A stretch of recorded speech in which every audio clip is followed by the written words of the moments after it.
এখন আল্লাহ কেমন আছে দেখার জন্য মুসা নবী ফেরাউনের দরবারে গেছে। ফেরাউনের দরবারে গিয়ে দেখে ফেরাউন একটা চেয়ারে বসে জিকির করতেছে, আনা রব্বকুমুল আলা, আনা রব্বকুমুল আলা, আমি হলাম সবচাইতে বড় আল্লাহ। নাউজুবিল্লাহ কবেন না? কেউ যদি বলে 41 সালের আগে আমাদের নামাইকে 41, আল্লাহ কয় 41 লাগবে না, 24-এর মধ্যেই খেল খতম। ধরে খান কথা ঠিক কিনা? মাঝাত বল নাই, টেজের উপর 2 জন ধরে তুলে দেয়, আর ওই বেটা আসা কয় খেলা হবে, খেলা হবে। আরে খেলবার গেলে মাঝাত বল থাকা লাগবে। ধরে খান কথা ঠিক কিনা? যাদের মাজাই ঠিক নাই তারা খেলবার চাই কোন খেলে। আল্লাহর খেলা হলো সবচাইতে বড় খেলা। ধরে কোন কথা ঠিক কিনা? এমন খেল দিছে যে ওই দলের মেম্বার থেকে এমপি মন্ত্রী যত নেতা ছিল সব কোন জায়গাতে আছে এখন অনুবীক্ষণ যন্ত্র দিয়ে আর খুঁজে পাওয়া যাচ্ছে না। ধরে কোন কথা ঠিক কিনা? তো মুসা নবী ফেরাউনের দরবারে গিয়ে দেখে ফেরাউন জিকির করতেছে। জিকিরের সাইড আছে, আনা রব্বকুমুল আলা, আমি হলাম সবচাইতে বড় আল্লাহ। সঙ্গে সঙ্গে মুসা বললেন, লা ইলাহা ইল্লাল্লাহু মুসা কালিমুল্লাহ। যে মাত্র মুসা বলেছে লা ইলাহা ইল্লাল্লাহ, সঙ্গে সঙ্গে ফেরাউন জিকির বন্ধ করছে। এতক্ষণ ফেরাউন কি জিকির করতেছিল? আনা রব্বকুমুল আলা, আমি হলো সবচাইতে বড় আল্লাহ। আর যেই মুসা বলেছে লা ইলাহা ইল্লাল্লাহ, আল্লাহ ছাড়া কেউ নাই, সঙ্গে সঙ্গে ফেরাউন লাভ দিয়ে উঠছে। আপনারা বলেন তো লা ইলাহা ইল্লাল্লাহর পাওয়ার আছে না নাই? এতক্ষণ বেটা কি আছিল? বসে আছিল। এবার লাভ দিয়ে বলতেছে, মুসা তোমার আল্লাহর জিকির যদি করবার চাও তোমার আল্লাহর যাকাত যাও, আমার এরিয়ার মধ্যে তোমার আল্লাহর জিকির চলবি না। আপনারা বলেন তো আল্লাহর জায়গা কোনটা আর ফেরাউনের জায়গা কোনটা? সব তো আপনারা করছেন না, আপনারা সব বলতেছেন যে বাড়িতে আমি এতক্ষণ রেস্টে ছিলাম এটা কার? উমুকে, আল্লাহর। তাহলে আল্লাহর কয়ে দেখুন ওই বাড়ি আল্লাহ ছাড়বি। আপনারা এই যে এই আঙ্গুলটা কি বলেন? আশহাদু আল্লা ইলাহা ইল্লাল্লাহ বলেন কি বলেন না? এই আঙ্গুলটা কি দেন? শাহাদত। এর নাম কি? কি আঙ্গুল? শাহাদত আঙ্গুল। তাহলে এই আঙ্গুল দিয়েই তো আপনি বলতেছেন ওই যে আমার পুকুর হুজুর, ওটা আমারই পুকুর, ওই পুকুরের সামনে জমি এগুলো সব আমার, ওই পিছন দিকে যা দেখতেছেন আমার বড় ভাই। এই সাইটের মধ্যে পাও দেওয়ার মতন অন্য কারো জায়গা নেই। তো সবই যদি তোমাকে হয় আল্লাহর, তখন বলতে যে হুজুর আল্লাহটা দেখতে গেলে 2 মিনিট হাঁটা লাগবে। 2 মিনিট হেঁটে মসজিদের সামনে এসে বলতে যে হুজুর এখানেও আল্লাহর কিছু ছিল না, আমার চাচা 10 শতক আল্লাহ দান করছে। আমার চাচা 10 শতক আল্লাহ কি করছে? দান করছে। আর আমরা টাকা পয়সা দিয়ে আল্লাহ ঘর বানিয়ে দিচ্ছে। তখন ফেরেশতা কয় আল্লাহ এই দেশের নাম কি? যেই দেশে ওর চাচা দান করলে তোমার জায়গা হয় আর ওরা টাকা পয়সা দিয়ে তোমার ঘর বানিয়ে দেয়, এই দেশের নাম কি? আল্লাহ বলতেছে ওই দেশের নাম হলো বাংলাদেশ। ওই দেশে শুধু কোরআনের ওয়াজ শোনে কিন্তু বাস্তবে আল্লাহর কোরআনকে আমল করে না। এই কোরআনকে যদি বাংলার মুসলমান গ্রহণ করে তাহলে শাহাদাত আঙ্গুল দিয়ে কোনোদিন বলতে পারবে না এই জায়গা আমার, বরং সে বলবে এই জায়গা আমি দেখাশোনা করি, এই বাড়ি আমি দেখাশোনা করি, মূল মালিক আমি না, মূল মালিক হচ্ছে আমার আল্লাহ। ধরে বলেন কথা ঠিক কি না? তো ফেরাউন কি বলতে? তো মুসা তোমার আল্লাহর জিকির করবার গেলে তোমার আল্লাহর যাকাত যাও, আমার এরিয়ার মধ্যে তোমার জিকির চলবে না। সঙ্গে সঙ্গে মুসা নবীর রাগ বেশি না কম? এই জোরে কোন রাগ বেশি না কম? হাত চুলকানো শুরু করছে, হাত চুলকাচ্ছে। আল্লাহ বুঝবার পারছে যে মুসা যে হাত দিয়ে আজরাইল চর মেরা চোখ কানা করে দেয়, এই হাতের পাওয়ার আছে না নাই? জোরে কোন আছে না নাই?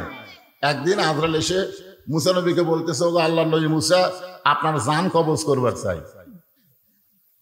যেই বলতেছে মুসা আপনার জান কবজ করবার চাই, মুসার সাথে সাথে আল্লাহর সাথে যোগাযোগ, আমি একটা তোমার নবী আর এই বেটা আজরাইল আমাকে সালাম না দিয়া আমার জান কবজ করবার চাই, ই তো বেদব। আল্লাহ বলতেছে মুসা তুমি কি করবার চাও? মুসা বলতেছে একটা চড় মারবার চাই। আল্লাহ বলে মুসা তোমার হাত আজরাইল, তুমি খেয়াল করে দেখো তো তোমার হাত দিয়ে আজরাইলের হাতও পাবা? তখন মুসা বলতেছে, আল্লাহ তুমি কি মনে করছো আমি একলা মারবো? তা আল্লাহ বলে, তোমার সঙ্গে আবার কে থাকবে? মুসা বলতেছে, বিসমিল্লাহ কয়ে একটা সওয়াল মারবো, দেখি তো কি হয়। কারণ বিসমিল্লাহ মানে কার নামে? বিসমিল্লাহ কয়ে মারছে সর। আল্লাহ মুসার হাতের সাথে আল্লাহর কুদরতি পাওয়ার লাগায়া আজরাইলকে ডান চোখের মুনি উল্টে গেছে। আপনার জান যখন কবজ করে আসবে তখন দেখবেন এক চোখ উল্টে না। সুবহানাল্লাহ বলেন। এখন বলেন মুসা নবীর হাতত পাওয়ার কম না বেশি? জোরে বলেন। রাস্তার বসে এক দোকানদার কাঁদতেছে। মুসা নবী বলে, ভাই আপনি কান্দেন কেন? বলে, ফেরাউনের বাবুর্চি বাকি খাতে খাতে সব শেষ। যখনই টাকা চাই তখন আমাকে চিনিস, আমি ফেরাউনের লোক, আমাকে চিনিস, আমি আওয়ামী লীগ, এরকম বলতেছিল না কতক্ষণ? তো বলে, আমাকে চিনিস, আমি ফেরাউনের লোক। তো মুসা বলতেছে, তাহলে টাকা চাইলে কি কয়? ফেরাউনের লোক। সেটা কোথায়? ওই যে সামনে যাচ্ছে। হুজুর দেখেন, আল্লাহ বলেন, উদউ ইলা সাবিলি রাব্বিকা বিল হিকমা মাউইযাতিল লিল হাসানা। মুসা, আমি ফেরাউনের কাছে পাঠাইছি গন্ডগোল করার জন্য নয়, বরং হিকমতের সঙ্গে দাওয়াত দাও, সুন্দর ভাষায়। ধরে কেন? সুবহানাল্লাহ। যখন মুসা নবী সুন্দর ভাষায় ফেরাউনকে দাওয়াত দেওয়া শুরু করলেন, তারপরেও যখন ফেরাউন গ্রহণ না করে, ফেরাউন বলতেছে, আমি লা ইলাহা ইল্লাল্লাহকে বিশ্বাস করি না। এ মুসা, আমার কাছে এই দাওয়াত কেন দিবি? এই বলে ফেরাউন যখন সৈন্য সামন্তকে বললেন ধর, যেই বলছে ধর, মুসা বলতেছে, আল্লাহ ফেরাউনের সৈন্যগুলো আমাকে ধরবার চাই, এখন আমি কি করব? আল্লাহ বলে, দৌড় মার। কার হুকুম? তাহলে দৌড়ানা কার হুকুম? আপনারা কি মনে করতেছিলেন হাসিনা যে হারে অত্যাচার শুরু করছিল, বাংলার জনগণ কিছু করবার পারত না? কিন্তু আল্লাহ বলেছেন, একটু ধৈর্য ধর, দৌড়দৌড়ি কর, একটু আলুর বাগড়ের মধ্যে লুকা থাক, সময় আসবে। জোরে কোন কথা ঠিক কি না? আল্লাহর হুকুমে মুসা নবী মারছে দৌড়। ফেরাউন সৈন্য সামন্ত নিয়ে মুসা নবীর পিছনে দৌড়াই আর চিল্লাই বলে, মুসা আমাদের ভয়ে দৌড়াইতেছে, মুসা আমাদের ভয়ে দৌড়াই। মুসা মনে মনে কয়, আমি যে কার হুকুমে দৌড়াই? আপনারা বলেন তো, গিরি ছাওরের মধ্যে যে আল্লাহ নবী লুকিয়ে ছিল, এটা কি আবু জেহেলের ভয়ে? জোরে এখানে, এটা কি আবু জেহেলের ভয়ে? এটা আল্লাহর হুকুম। এমন এক জায়গায় মুসা নবী দাঁড়াইছে, তিন দিকে ফেরাউন সৈন্য নিয়ে, আর সামনের দিকে সাগর। এখন ফেরাউন বলে, মুসা আর দৌড়াবি না, আর দৌড়াবি না। তিন দিকে আমরা সৈন্য সামন্ত অস্ত্র নিয়ে দাঁড়াই আছি, সামনে সাগর দেখা যায়, তো দৌড়ানো শেষ। মুসা বলতেছে, হাসবি আল্লাহ নিমাল ওয়াকিল অনিমাল মাওলা অনিমান নাসির। আল্লাহ, আমার যেখানে শেষ সেখানে আপনার শুরু। জোরে কেন? সুবহানাল্লাহ। আল্লাহ বললেন, মুসা লাঠির আঘাত করো। সাগরকে আল্লাহ 12 লাইন রাস্তা করে দিলেন। সাগরকে রাস্তা পাওয়ার পরে ওই সাগরের তলদেশে রাস্তার ভিতরে মুসা নবী আল্লাহর শুকরিয়া তান 4 রাকাত নামাজ আদায় করে। ওই নামাজটা আল্লাহর এতই ভালো লাগে, আল্লাহ নবীকে বলে, ওগো নবী, আপনার উম্মতের জন্য মুসা নবীর ওই 4 রাকাত নামাজ আসরের নামাজ হিসেবে দিয়ে দিলাম। আপনার উম্মতেরা যত্ন করে যখন আসরের নামাজ জামাতের সঙ্গে আদায় করবে, মুসা নবীর সমপরিমাণ সওয়াব আমি আল্লাহ দিয়া দিব। এখন যে সূরা থেকে আলোচনা হবে, এই সূরার নাম কি? আসর। ধরে বলেন, নাম কি? আসর শব্দের অর্থ হলো সময়। এই যে দেখেন, ছোট্ট একটা বাচ্চা হাতে মোবাইল নিয়ে বসে আছে, সময়ের শপথ করেছেন আল্লাহ। কারণ সময় অত্যন্ত গুরুত্বপূর্ণ একটা সাবজেক্ট, সময় অত্যন্ত গুরুত্বপূর্ণ একটা বিষয়। এই যে ছোট ছোট বাচ্চাদের হাতে আপনারা মোবাইল দিচ্ছেন, আপনারা মনে করতেছেন আপনার ছেলে দিন দিন খুব ভালো হচ্ছে, সময় যাচ্ছে আর ওই যে কি মাল হচ্ছে।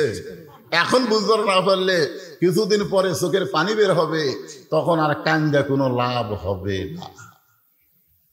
কাঁচা কুঞ্চি আপনি যেমন করবেন তেমন করা যাবে, কিন্তু কুঞ্চি যদি পেকে যায়, শুকনা হয়ে যায়, তখন আর কিছু করা যায় না, কিছু করবার গেলে ভেঙ্গে যায়। ধরে কোন কথা ঠিক কি না? এই জন্যে আল্লাহ রাসূল বলেছেন, 7 বছর থেকে নামাজের তালিম দাও, 10 বছর থেকে জোর করে নামাজ ধরো। তোমার এই সন্তান নিয়ে তোমার কোনো টেনশন করা লাগবে না, আমার নামাজই তাকে ভালো করে দিবে। ধরে কোন কথা ঠিক কি না? আল্লাহ তাআলা সময়ের কসম করলেন, সময় অত্যন্ত গুরুত্বপূর্ণ একটা সাবজেক্ট। আজ থেকে প্রায় 50 বছর আগে আব্দুল আলিম, নাম শুনছেন? আব্দুল আলিম সময় নিয়ে একটা গান গাইছে, সময়ের উপরে। মিশে মায়ায় বন্দি থাইকা করলাম কত খেলা, পশ্চিমে তাকায়া দেখো তোমার ডুইবা গেছে বেলা, এক পলকের নাই ভরসা, মিশে সকল আশা, কখন বুঝি দারুণ ঝড়ে ভাঙবে তোমার বাসা। আপনারা যারা এখানে এসেছেন, আপনারা কোনো এক লোককে দাঁড়ায় বলতে পারবেন, হুজুর আমি এখানে এসেছি, এখান থেকে বাড়ি যাবই। একটা লোক দাঁড়ায় বলেন, হুজুর আপনি কি করেন? আমি এসেছি বাড়িতে যাবই।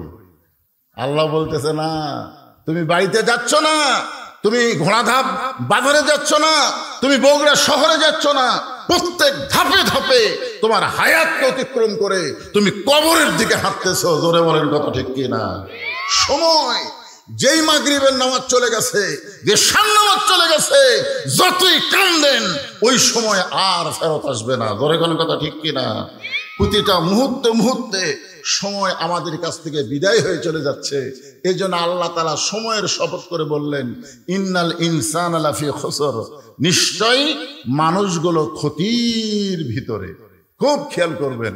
আমার আগে যে বক্তা ওয়াজ করলো উনি বললেন, আল্লাহ তাআলা বলেছেন, ওমা খলাকতুল জিন্না ওয়াল ইনসা ইল্লা লিয়াবুদুন, জিন এবং মানুষকে আল্লাহ ইবাদতের জন্য সৃষ্টি করেছে। জোরে কোন কথা ঠিক কিনা? আপনারা এখন এই এত জোরে চিল্লাস না, বুঝিস না, খালি চিল্লাস। যাদেরকে আমি বুঝানোর জন্য বলতেছি, এরকে বোঝা লাগবে না, তোরা খালি বসে থাক। ভালো জায়গায় বসে থাকলেও লাভ আছে না নাই? জোরে কোন আছে না নাই? একক যদি এখন এখান থেকে তুলে দেন, ওরা সাইডে এমন অকাম করবে। এই জন্য এখানে বসে আছে, থাক, যা করে করুক। কিন্তু আপনারা যারা বুঝমান তারা একটু চিন্তা করেন তো, ইবাদতের কথা যেখানে আল্লাহ বললেন সেখানে আল্লাহ, এদিকে খেয়াল করেন, সেখানে আল্লাহ কি বললেন? ওমা খলাকতুল জিন্না ওয়াল ইনসা ইল্লা লিয়াবুদুন, জিন এবং মানুষকে আমি ইবাদতের জন্য সৃষ্টি করেছি। আর যেখানে আল্লাহ ক্ষতির কথা বললেন, ইন্নাল ইনসানা লাফি খুসর, এখানে আল্লাহর বলা দরকার ছিল, কি বলা দরকার ছিল? ইন্নাল জিন্না ওয়াল ইনসানা লাফি খুসর, নিশ্চয় জিন এবং মানুষ ক্ষতির ভিতরে। তো ইবাদতের কথা বলার সময় আল্লাহ জিন ইনসান একত্র করলেন, আর ক্ষতির কথা বলার সময় আল্লাহ জিনক বাদ দিলেন। এই জিনক বাদ দেওয়ার কারণ কি আপনারা জানেন? একটা লোক কথা কয় না, না জানলে বলবেন জানি না। জোরে কন, আরো জোরে কন। যার মুখ খুলতেছেন ওই মনে হয় জানেন। আপনারা এখানে যে আইছেন, আমাকে যে নিয়ে আইছেন, আমি বিশ্বাস করেন গত রাত্রে যেখানে মাহফিল করছি সেখানে লক্ষাধিক লোক। আমি শুধুমাত্র বগুড়া জেলা ছাড়া অন্য কোনো জেলা গেলেই এলা প্যান্ডেল তেজ হয় এই সময়। কিন্তু যে কয়েকজন লোক আপনারা এখানে আইছেন তারা যদি হোহা না করেন, বুঝলেন, তাহলে আমার কাছটা কিছু বার করে পারবেন না। তো এই জন্য একটু হাহু করা লাগবে। তাহলে আপনারা জানেন না, সবাই বলেন আমরা জানি না। কারণ আল্লাহ জিন এবং ইনসান এই দুইটা সৃষ্টির দিকে আপনারা খেয়াল করে দেখেন। আপনারা বলেন তো, জিনক সৃষ্টি করে আল্লাহকে ফেরেশতা দিয়ে সেজদা করে লিসা, কিন্তু আদমকে যখন তৈরি করলেন, আগে তো জিনক সৃষ্টি করছে, তারপরে তো মানুষ। জোরে কোন ঠিক কিনা? আদমকে তৈরি করে আল্লাহ কি বললেন? উসজুদু লিআদম, রে ফেরেশতা তোমরা আদমকে সেজদা করো। সমস্ত ফেরেশতা আদমকে সেজদা করলেন, কিন্তু একজন করলেন না। এই যে গল্প করা চলবে না। এই যে বাবা, কি এক মোবাইল কি শুরু করছে রে? সমস্ত ফেরেশতারা সেজদা করলো, কিন্তু একজন করলো না। আপনারা বলেন তো, ওটা কি ফেরেশতা? ওটা কে? ওটা জিনেরই সন্তান। ফেরেশতার জিন যখন যুদ্ধ লাগলো, তখন বুড়া জিনগুলো সব মরে গেল, আর জুয়ান জিনগুলো সব কুয়ে কাহা পাহাড়ে গিয়ে আশ্রয় নিল। আর এই জিনের বাচ্চা মাটির খেলে গড়াগড়ি করে, ছোট বাচ্চা গড়াগড়ি করতেছে।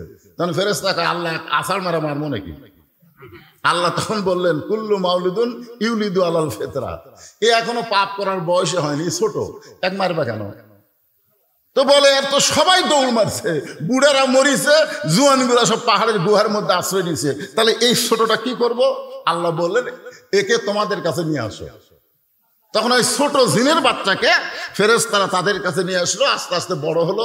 এক সময় চাল চরিত্র ইবাদত দেখে আল্লাহ তাকে বললেন মুআল্লিমুল মালাইকা। যদিও ফেরেশতা নয়, তারপরে সমস্ত ফেরেশতাদের ওস্তাদ বানায় দিলেন। জোরে বলেন সুবহানাল্লাহ। সবাই সেজদা করলো, ওই মাথা খাড়া করে থাকলো, ওই আর সেজদা করলো না। তা আল্লাহ ডাক দিয়ে বললো, কে ইবলিস, এই সবাই আদমকে সেজদা করলো, তুই করলি না কেন? ইবলিস বলতেছে, আল্লাহ এই মাথা শুধু আপনাকে সেজদা করবে, আপনি ছাড়া অন্য কাউকে সেজদা করবে না। আপনার বলেন তো ইবলিসের কথা ভালো না খারাপ? খারাপ করে দেখলেন, কথা ভালো কিন্তু অন্তর। আল্লাহু আলিমুম বিজাতিস সুদূর। আল্লাহ তাআলা ইবলিসের অন্তরের দিকে তাকায় দেখে, ইল্লা ইবলিসা আবা ওয়াস্তাকবার। আদমকে যে ইবলিস সেজদা করেনি, এটা অহংকারের কারণে। জোরে কান, কিসের কারণে? আজও যারা নামাজ পড়ে না, আল্লাহকে সেজদা করে না, এরা হলো ইবলিসের চেলা চামুন্ডা। জোরে বলেন কথা ঠিক? আল্লাহ বলেন বের হয়ে যা, আমার রহমতের এরিয়ার মধ্যে তোর কোনো জায়গা নাই, যা। তো এখন ইবলিস যাওয়ার সময় বলতেছে, আল্লাহ আপনি যখন আমাকে বাইর করে দিচ্ছেন, আমার থাকার তো কোনো উপায় নাই, তো যাওয়ার আগে আপনাকে একটা প্রশ্ন করবার চাই। আল্লাহ বলে, কি প্রশ্ন? ইবলিস বলতেছে, আল্লাহ আমার প্রশ্ন হলো, আল্লাহ বড় না আদম বড়? প্রশ্নটা খুব খেয়াল করবেন। ইবলিস কি প্রশ্ন করতেছে? যে আমার প্রশ্ন হলো, আল্লাহ বড় না আদম বড়? আল্লাহ কয়, কে রে ইবলিস, এই তোর কি মনে হয়? ইবলিস বলতেছে, আল্লাহ 6 লক্ষ বছর আপনাকে সেজদা করছি, আর আদমকে শুধু একটা সেজদা করিনি। একটা সেজদা না করার কারণে আপনি যদি এরিয়ার থেকে বের করে দেন, তাহলে 6 লক্ষ বছর সেজদা করলাম, তার খবর কি? একটা সেজদা না দেওয়ার কারণে রহমতের এরিয়া থেকে যদি আমাকে বের করে দেন, তাহলে 6 লক্ষ বছর সেজদা করলাম, তার খবর কি? আল্লাহ বলে, ইবলিস আমি আল্লাহ আদমকে এত ভালোবাসি, আমার চাইতেও অনেক বেশি। একটা সেজদা না দেওয়ার কারণে তোমার 6 লক্ষ বছরের সেজদা আমি বাতিল করে দিয়েছি। আপনারা সুবহানাল্লাহ করলেন না, মানে বুঝবার পারেন না। বুঝতে পারছেন? বুঝবার পারলে সুবহানাল্লাহ বলা ছাড়া একটা মুখও থাকতে থাকবে। আমি আল্লাহ আদমকে এত ভালোবাসি, আমার চাইতেও অনেক বেশি। আল্লাহর চাইতে আল্লাহ আদমকে বেশি ভালোবাসে, আর এই ভালোবাসার কারণে একটা সেজদা না দেওয়ার কারণে তোমার 6 লক্ষ বছরের সেজদা আমি বাতিল করেছি। তাহলে চিন্তা করেন, আল্লাহ ইবাদতের সময় জিন ইনসান একত্র করলেন, আর ক্ষতির কথা বলার সময় আল্লাহ জিনক বাদ দিলেন। জিনক বাদ দেওয়ার কারণ হলো আল্লাহ ইনসানকে এত ভালোবাসে যে মানুষ যেন ক্ষতির মধ্যে না পড়ে। এই ওষুধ আল্লাহর কাছে আছে না নাই? আল্লাহ বললেন, ইল্লাল্লাযীনা আমানু ওয়া আমিলুস সালিহাতি ওয়া তাওয়াসাউ বিল হাক্কি ওয়া তাওয়াসাউ বিস সাবর। এখানে বিষয় হলো 4টা। ধরে কোন কয়টা? 4টা বিষয় আপনাদের সামনে আলোচনা করা হবে। একটু মনোযোগ দিয়ে শোনার দরকার আছে না নাই? 1 নম্বর বিষয়ের নাম হলো ঈমান। ঈমান যদি না থাকে, আপনি যতই ভালো কাজ করেন, একটা কাজও আল্লাহর দরবারে কবুল হবে না। জোরে বলেন, 1 নম্বর বিষয়ের নাম কি? ঈমান যদি না থাকে। আপনারা বলেন তো, আমাদের বাংলাদেশে শতকরা কত ভাগ মুসলমান? এ বাংলাদেশ কত? 95। 95 পেয়ে হায় হায় 92। আসলে এবার জরিপে দেখা গেছে 92% মুসলমান। এই 92% মুসলমান শতকরা হিসাবে বাংলাদেশে। তো কত পার্সেন্ট ইমানদার? না, 92% মুসলমান করলেন, কিন্তু ইমানদার কত পার্সেন্ট?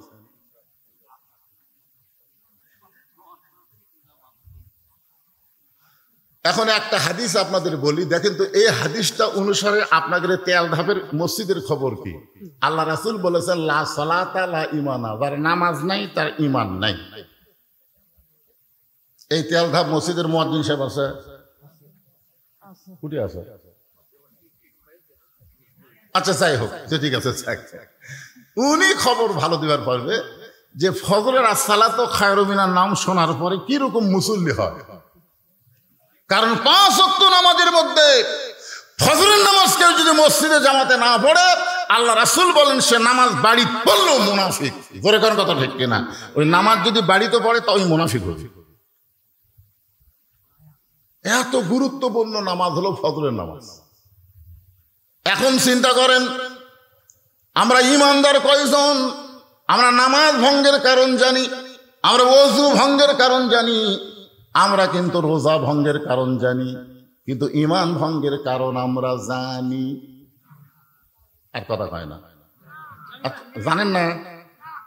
আচ্ছা, কেউ যদি আপনাদের মধ্যে এরকম গজল গায়, আমার দয়াল বাবার দরবারেতে কেউ ফিরে না খালি হাতে, আপনার বলেন তো এই লোকটার ঈমান আছে? বলা লাগবে ইয়াকা নাবুদু ওয়া ইয়াকা নাস্তাইন, আমরা ইবাদত করি কার? তাহলে সাহায্য চাই কার কাছে? এখানে দয়াল বাবার কোনো কথা বলা চলবে? ঈমান ভঙ্গের 1 নম্বর কারণ হলো শিরক করা, আল্লাহর সঙ্গে কাউকে শরীক করা, সাথে সাথে ঈমান ভেঙ্গে ওই মুমিন থেকে মুশরিক হয়ে যায়। আপনাকে এলাকায় দুর্গা পূজা হচ্ছে? হয়নি? বাঁচছেন? আরে আপনাদের গাঁও না থাকলে এলাকা হয়নি? আচ্ছা, দুর্গা পূজার আগে হিন্দু ঠাকুর বলল যে মুসলমানের অত্যাচারে এত ভিড়, আমরা ঠিক মতো পূজাই করে পারলাম না। আপনারা বলেন তো, হিন্দু ঠাকুর যদি বলে যে মুসলমানের ভিড়ের কারণে আমরা ঠিক মতো মা দুর্গাকে পূজা করতে পারলাম না মুসলমানের কারণে, তাহলে হিন্দু ঠাকুরকে দেখবার যে সমস্ত মুসলমান গেছে এরা আর মুমিন আছে? এরা মুসলমান নাম আছে কিন্তু মুশরিক হয়ে গেছে। সাহাবারা বললেন, এ রাসূলুল্লাহ, এই ঈমান সম্পর্কে আমাদেরকে সুন্দর করে একটু বললে ভালো হয়। আল্লাহ রাসূল বললেন, তাহলে শোনো, ইকরার বিল লিসান, তাসদিক বিল জানান, আমল বিল আরকান, এরই নাম হলো ঈমান। এখানে 3টা কথা বলা হয়েছে, ধরে কোন কয়টা? 1 নম্বর হলো ইকরার বিল লিসান, জবানে বলতে হবে লা ইলাহা ইল্লাল্লাহ। 2 নম্বর তাসদিক বিল জানান, কলিজার মধ্যে ঈমানের জায়গা দেওয়া লাগবে। কলিজার মধ্যে যখন ঈমানের জায়গা দিবেন তখন ওই মানুষটার চরিত্র হযরত বেলালের মতো হয়ে যাবে। এই যে সুবহানাল্লাহ করেন, হযরত বেলাল কেমন? সারাদিন মারছে, সারাদিন মারছে, আর বলেছে শুধু একবার বল আল্লাহ রাসূল মানি না। বেলাল বলে, যত মারো, লা ইলাহা ইল্লাল্লাহ ছাড়া আমার কোনো কথাই নাই। সারাদিন মারার পরে সারা রাত বুকে পাথর চাপা দিয়ে রাখছে, এত বড় পাথর যে একটা সুস্থ মানুষকে চাপা দিলে সাথে সাথে সে বেলুন ফোটার মতন ফুটে মরে যাবে। কয়েকজন যুবক কাফের পাথর এনে বেলালের বুকে চাপা দিল। আবু জেহেল বলল, পাথরের ভারীতে এমনি মরে যাবে।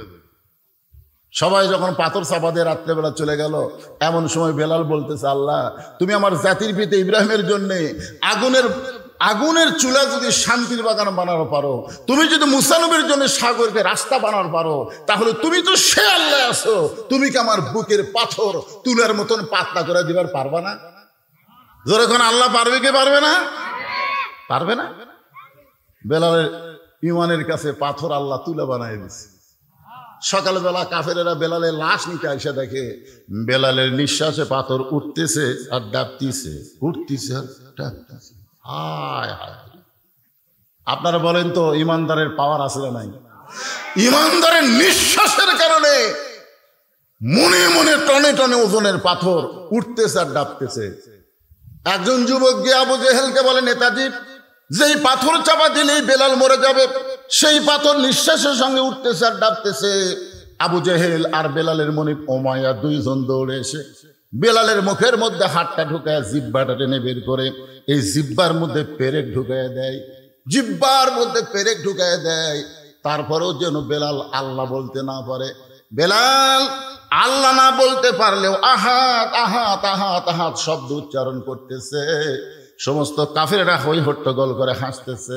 বেলাল চোখের পানি বের করে বলে, মাবুদ, জীবন চলে যাবে, কিন্তু একটা মুহূর্তের জন্য তুমি ছাড়া আমি থাকতে চাই না। সঙ্গে সঙ্গে কোরআনের আয়াত নাজিল হয়ে গেল, ওয়াহুয়া মাআকুম আইনামা কুনতুম। বেলাল তুমি আছো যেখানে, আমি আল্লাহ আছি সেখানে। লিল্লাহে তাকবীর। তাহলে ইমানের 3 নম্বর কি? আমল বিল আরকান। ইমান অনুযায়ী আমল করা লাগবে। আপনারা বলেন তো, সূরা আসরের 2 নম্বর বিষয় হলো ওয়া আমিলুস সলিহা, নেক আমল করা। এ ভাইজান মনোযোগ দিয়ে শোনেন, ইমান অনুযায়ী যদি আমল করতে চান, 1 নম্বর আমলের নাম কি? যে আমল না করলে ইমান থাকে না। আমি আগে হাদিস বলেছি, যে আমল না করলে, আপনি যদি রোজা না করেন আপনাকেও কাফের বলতে পারবে না। আপনি যদি হজ না করেন আপনাকেও কাফের বলতে পারবে না। আপনি যদি যাকাত দিবার না পারেন আপনাকেও কাফের বলতে পারবে না। কিন্তু মান তারাকা সালাতু মুতাম্মিদান ফাকাত কাফারা, ইচ্ছা করে 1 ওয়াক্ত নামাজ বাদ দিল, সে কাফের হয়ে গেল, কাফের হয়ে গেল। তাহলে আপনারা বলেন তো, আমলের মধ্যে যে কয়টা আমল আল্লাহ দিছে, এর মধ্যে 1 নম্বর আমলের নাম কি? সবাইকে বলা লাগবে। 1 নম্বর আমলের নাম কি? নামাজ। কয় ওয়াক্ত পড়েন? কয় ওয়াক্ত? জুমার নামাজের কতগুলো আছে প্যাটি, সবার শেষে এসে আগে যায়। এরকম কিছু মুসল্লি আছে না নাই? এখন হয়েছে দেখবেন, আসবে সবার শেষে, যাবে সবার আগে। একজনের বইয়ের বাড়ি বাচ্চা আইছে, নিয়ত করছে, আল্লাহ তুমি যদি আমাকে একটা পুত্র সন্তান দাও, আমি পীর সাহেবকে একসঙ্গে ভাত খিলাবো। আল্লাহ একটা কন্যা সন্তান দিছে, আর ভাত কিরান লাগে? পরের বারে আবার একটা বইয়ের বাটে বাচ্চা আইছে, নিয়ত করছে, আল্লাহ তুমি যদি আমাকে একটা পুত্র সন্তান দাও, আমি মসজিদের ইমামকে একসঙ্গে ভাত খিলাবো। আল্লাহ সেইবারও একটা কন্যা দিছে। পরের বার চান্স নিচ্ছে দিকে আর একবার চান্স নেই। যেরকম আমি 3 বার চান্স নিয়ে 3টাই বেটি হচ্ছে, বুঝলেন? পরের বার চান্স নিয়ে বইয়ের পেটে যখন বাচ্চা আইছে, তখন রাগ করে বলতেছে, আল্লাহ তুমি যদি আমাকে একটা পুত্র সন্তান দাও, আমি শয়তানকে একসঙ্গে ভাত খিলাবো। মানে রাগ করে ফেলে দিছে। আল্লাহ সেইবারই একটা পুত্র দিছে। সন্তানের মা এখন সন্তানকে কোলে নিয়ে বলে, দিয়ে আল্লাহ বোঝে মন কায়রা নিতে কতক্ষণ, দিয়ে আল্লাহ বোঝে মন কায়রা নিতে কতক্ষণ। তুমি যে নিয়ত করলে পুত্র হলে শয়তানকে একসঙ্গে ভাত খিলাবা, তো শয়তানের দাওয়াত দাও না কেন? স্বামী বলে, পীর পাওয়া যায়, ইমাম পাওয়া যায়, শয়তান আমি কোথায় পাই? এখন বউ বলতে, শয়তানকে যদি দাওয়াত না দাও তোমার ভাত খাওয়া বন্ধ। তুমি জানো মান্যত পুরো না করলে সন্তান আমার বাঁচবে না। ওই মনের দুঃখে রাস্তা ঘুরতেছে। একজন বলে, কে রে ভাই মন ভার কেন? মন ভার কেন? বেটা হওয়ার কারণে। কারে পাগলা, বেটা হলে মানুষ খুশি হয়, তোর মন ভার কেন? বলে, নিয়ত করছি ভাই শয়তানকে একসঙ্গে ভাত খেলাবো। এখন শয়তান আমি কোথায় পাই? বউ বাড়ির ভাত বন্ধ করে দিছে, শয়তানকে দাওয়াত না দিলে আমাকে ভাত খেলাম। ইতিমধ্যে বাবা চোখ বন্ধ করে, এক মুড়ি খপ করে পড়ে গেছে। বলতেছে, বাবা আপনি চোখ বন্ধ করে থাকতে থাকতে এরকম হঠাৎ ঝাঁকি মারার কারণ? বলে, আমি চোখ বন্ধ করে দেখতেছি কাবার উঠে একটা মুরগি ঘুরতেছে, এটি থেকে ঝাঁকি দিয়ে মুরগি খেতে দিলাম, যদি পায়খানা করে। মুরিদরা কয়, হাই রে বাবা, কোথায় কাবা আর কোথায় বাবা? যে বাবা চোখ বন্ধ করলে কাবা ঘরের মুরগি দেখবার পায়, সেই বাবার কাছে যা, শয়তান কোন জায়গাতে আছে বাবাই কবাই হবে। মুরিদের কথা মতোই বাবার দরবারে গেছে। বাবা বলতেছে, কে রে তোকে নতুন দেখতেছি, তোর নিয়ত কি? তোকে তো কোনোদিন দেখি না। বলে, বড় আশা নিয়ে আইছে বাবা, শয়তান কোন জায়গাতে আছে একটু খবর দেন তো। বাবা কয়, শয়তানের খবর কেন? বলে, আমার একটা ছেলে হয়েছে, আমি নিয়ত করছি শয়তানকে একসঙ্গে ভাত খেলাবো, কিন্তু শয়তানকে খুঁজে পাচ্ছি না। কেন তুই নিয়ত করে পারিস না পীর সাহেব একসঙ্গে ভাত খেলাবো? বলে, হ্যাঁ বাবাকে খাওয়াবার চাইছিলাম, কন্যা হচ্ছে। ইমামকে খাওয়াবার চাইছিলাম, কন্যা হচ্ছে। যেই শয়তানকে খাওয়াবার চাইছি, পুত্র হচ্ছে। বাবার হাতে এক লাঠি ছিল, মারছে বাড়ি। ওই বাড়ি খায় আসতেছে, আস্তে আস্তে রাস্তার মধ্যে ইমামের সাথে দেখা। ইমাম বলতেছে, ভাই কোথায় গেছিলেন? বলে, বাবার দরবারে। কেন? বলে, শয়তানের খোঁজে। খোঁজ তো দিবার পারলো না, লাঠিতে মারলো বাড়ি। ইমাম বলতেছে, শয়তানকে খুঁজবার অত দূর যাওয়া লাগবে কেন? ওই 8 যাওয়া লাগবে, শয়তানও খুঁজবে? অতদূর যাওয়ার দরকার নাই। শয়তানকে যদি পাবার চান লাগাতার 3 জুম্মা মসজিদের শেষ কাতারে নামাজ পড়বেন। আপনি খালি খেয়াল করে দেখবেন সবার শেষে আসে কে, সবার আগে যায় কে। সবার শেষে আসবে, সবার আগে যাবে। একই লোক যদি লাগাতার 3 জুম্মা এই আমল করে তাহলে বুঝবেন উই শয়তান। সবার শেষে আসে, সবার আগে যায়। একই লোক যদি লাগাতার কয় জুম্মা, 3 জুম্মা যদি আমল করে তাহলে বুঝবেন ওই শয়তান। ওরই এক সুন্দর ভাত খাওয়ায় দিলে আপনার মান্যত পুরা হবে। কারণ আল্লাহ কোরআনে বলেছেন মিনাল জিন্নাতি ওয়ান নাস, শয়তান খালি জিনের মধ্যে না, শয়তান মানুষের মধ্যেও আছে। এখন মসজিদের শেষ কাতারে নামাজ শেষ করে বসে আছে, সবার শেষে আসে কে? প্রথম জুম্মায় দেখে সবার শেষে আইছে ওর চাচা। সবার শেষে কি আইছে? ওর চাচা। মনে মনে বলতেছে কাজ কামের ভিড়ে চাচা না হয় সবার শেষে আইলো, চাচা যেন আগে বার না হয়। দেখে সবার আগে ওর চাচাই বার হয়ে গেল। দ্বিতীয় জুম্মায় দেখে সবার শেষে ওর চাচা, সবার আগে ওর চাচা। এখন তৃতীয় জুম্মা আল্লাহ বলতেছে আল্লাহ আজকে ফাইনাল জুম্মা, আল্লাহ আজকে যেন চাচা সবার শেষে না আগে। তুই যতই দোয়া করুক, শয়তানের জন্য দোয়া করবি। সবার শেষের চাচাই আইছে, ওই এখন বলতেছে আল্লাহ শেষে আইছে কিন্তু সবার আগে যেন বার না হয়, অন্তত চাচার আগে কেউ একটা বার হোক। কারণ আমি শয়তান দেখবার চাই, তাই বলে বাপের ছোট ভাই শয়তান হোক এটা আমি দেখবার চাই না। কিন্তু যেই মাত্র সালাম ফিরাছে চাচাই আগে বার হয়ে গেছে। একদিক দিয়ে খুশি, একদিক দিয়ে বেজার। খুশি হওয়ার কারণ হলো শয়তান পাওয়া গেছে, আর বেজার হওয়ার কারণ হলো চাচাই শয়তান। এখন চাচার বাড়িতে গিয়ে বলে চাচা আগামী সোমবারে আমার বাড়িতে আপনার দাওয়াত, আগামী সোমবারে দুপুর বেলায় আমার বাড়িতে আপনার দাওয়াত। চাচা ছোট বাচ্চার মতন কাঁদতেছে। ভাস্তা বলে চাচা কান্দেন কেন? চাচা কান্দের বলে বর্তমানে বইয়ের অত্যাচারে, বেটার বইয়ের অত্যাচারে বেটার বাড়িতে আমার খাওয়া হয় না, আপনি ভাস্তা হয়ে আমার দাওয়াত দিবি। অনেক বেটার বউ আছে, বেটার বউ হওয়ার পর থেকে বাপ মাকে আর দেখতে দেয় না। ধরে কোন কথা ঠিক কিনা? এরকম আছে না? না, শাশুড়ি বসে আছে বইয়ের কাছে।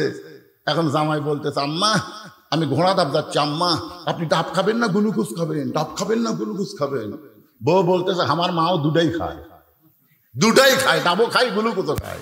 তখন বলতেছে আমি আম্মার জন্য ডাবও আনবো গ্লুকোজ আনবো। এই কথা বলে ওই ব্যাগলা বের হচ্ছে, দেখে দরজা তোর মা খারাপ হয়ে আছে।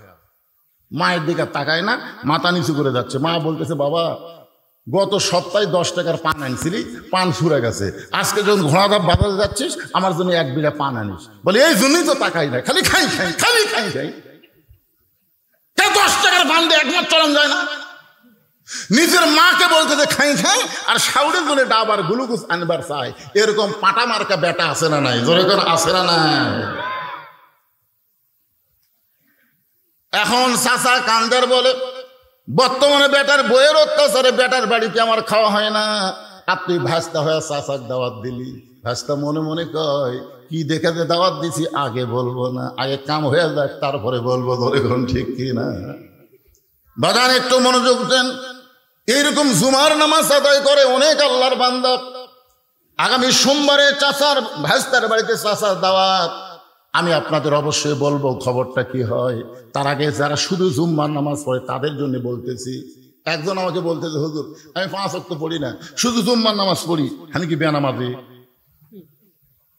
কন আপনি কন, আমি তো জুম্মার নামাজ পড়ি হুজুর, তাই বলে কি আমি বেনামাজি? আল্লাহ আমাকে জান্নাত দিবে না? তখন আমি বললাম লা তাকনাতু মির রাহমাতিল্লাহ ইন্নাল্লাহা ইয়াগফিরুয যুনুবা জামিয়া ইন্নাহু হুয়াল গাফুরুর রহিম। আল্লাহর দয়ার কোনো সীমা? আল্লাহ হাসরের ময়দানে বলবে এই যারা 5 ওয়াক্ত নামাজ পড়নি, খালি জুম্মার নামাজ পড়েছো, আমি আল্লাহ তাদেরকে জান্নাত দিয়ে দিলাম, যাও। তখন খালি জুম্মা যারা পড়ছে এরা খুশি হবি ভাই। আয় আয় ওরা কষ্ট করে ফজর পড়ছে, জোহর পড়ছে, এসা পড়ছে, খালি জুম্মা পড়ে জান্নাতে যাচ্ছি রে। জান্নাতের দরজার যায় দেখে বিশাল একটা তালা। জুম্মা পাটি বলবে আল্লাহ জান্নাত দিলেন, জান্নাতের দরজার যে তালা লাগানো আছে, আল্লাহ বলতেছে খুঁজা দেখ চাবি তোদের কাছে আছে। এবার জুম্মা পাটি খুঁজা দেখবে, পকেটের মধ্যে একটা চাবি আছে। ওই চাবিটা তালার মধ্যে ঢুকবে কিন্তু ঘুরবে না, ঢুকবে ঠিকই ঘুরবে না। বলে আল্লাহ চাবি তালার মধ্যে ঢুকলো কিন্তু ঘোরে না। আল্লাহ বলে তালার মধ্যে 5টা দাগ আছে, তোর চাবির মধ্যেও 5টা দাগ থাকা লাগবে, দাগে দাগে মিল হবে, কুটটুস করে তালা খুলবে। তোর চাবির মধ্যে দাগ আছে, তাই তেল তেলা। আল্লাহ কিসের 5টা দাগ? আল্লাহ বলবেন ফজর, জোহর, আসর, মাগরিব, এশা, এই 5 ওয়াক্ত নামাজ দ্বারা পড়বে, আসসালাতু মিফতাহুল জান্নাহ, তাদের চাবিটা জান্নাতের দরজা খুলে যাবে। জোরে বলেন সুবহানাল্লাহ। তাহলে ঈমানকে রক্ষা করতে গেলে 1 নম্বর ইবাদতের নাম কি? আরো জোরে বলেন, নামাজ। পুরুষ মানুষের জন্য 1 নম্বর ইবাদতের নাম হলো নামাজ। কিন্তু যারা নারী, এই তেল ধাপের মরদেরা, আপনারা মরদ মানুষ, আপনাদের জন্য 1 নম্বর আমল হলো নামাজ। কিন্তু যারা মেয়ে মানুষ, তার জন্য 1 নম্বর আমল কি? আমি চা খাই না ভাই, জীবনেও চা খাই না। এদের উপর 42 বছর হয়ে গেল আমার ওয়াজের বয়স, চা কেউ খিলাফ পারনি। আমি সেই দিন চা খাবার চাইছি যেদিন আমার সামনে বসা শ্রোতারা সবাই 1 কাপ করে পাইবে। কারণ খাওয়ার একটা আদব আছে, একলা খাইও না, সবাই মিলা খাও। জোরে কোনো কথা ঠিক কিনা? এক সাহাবী নবীর কাছে 1 গ্লাস দুধ নিয়েছে, এসে বলতেছি ইয়া রাসূলুল্লাহ, এই দুধটা যদি আপনি পান করেন তাহলে আমি খুবই খুশি হই। নবী গিলাসের দিকে তাকালেন আর সাহাবীর দিকে তাকালেন। নবী তাকায় দেখে সাহাবী খুব গরিব মানুষ। সাহাবী খুব কি মানুষ? গরিব মানুষ। 1 গ্লাস দুধ। নবী কানে কানে বলে আমার কাছে আসো। যে কাছে আইছে তখন বলতেছে, তুমি যে 1 গ্লাস দুধ দিয়েছ আমার খিলানোর জন্য, যখন আমি একলা থাকি তখন আমার দিতে পারো নি। এখন এতগুলা সাহাবীর সামনে আমি ওয়াজ করতেছি আর তুমি 1 গ্লাস দুধ দিয়েছ। তোর কাছে হুজুর আমার বাড়ির তো আর নাই। বস, তোর বাড়ির যখন নাই তোর বস।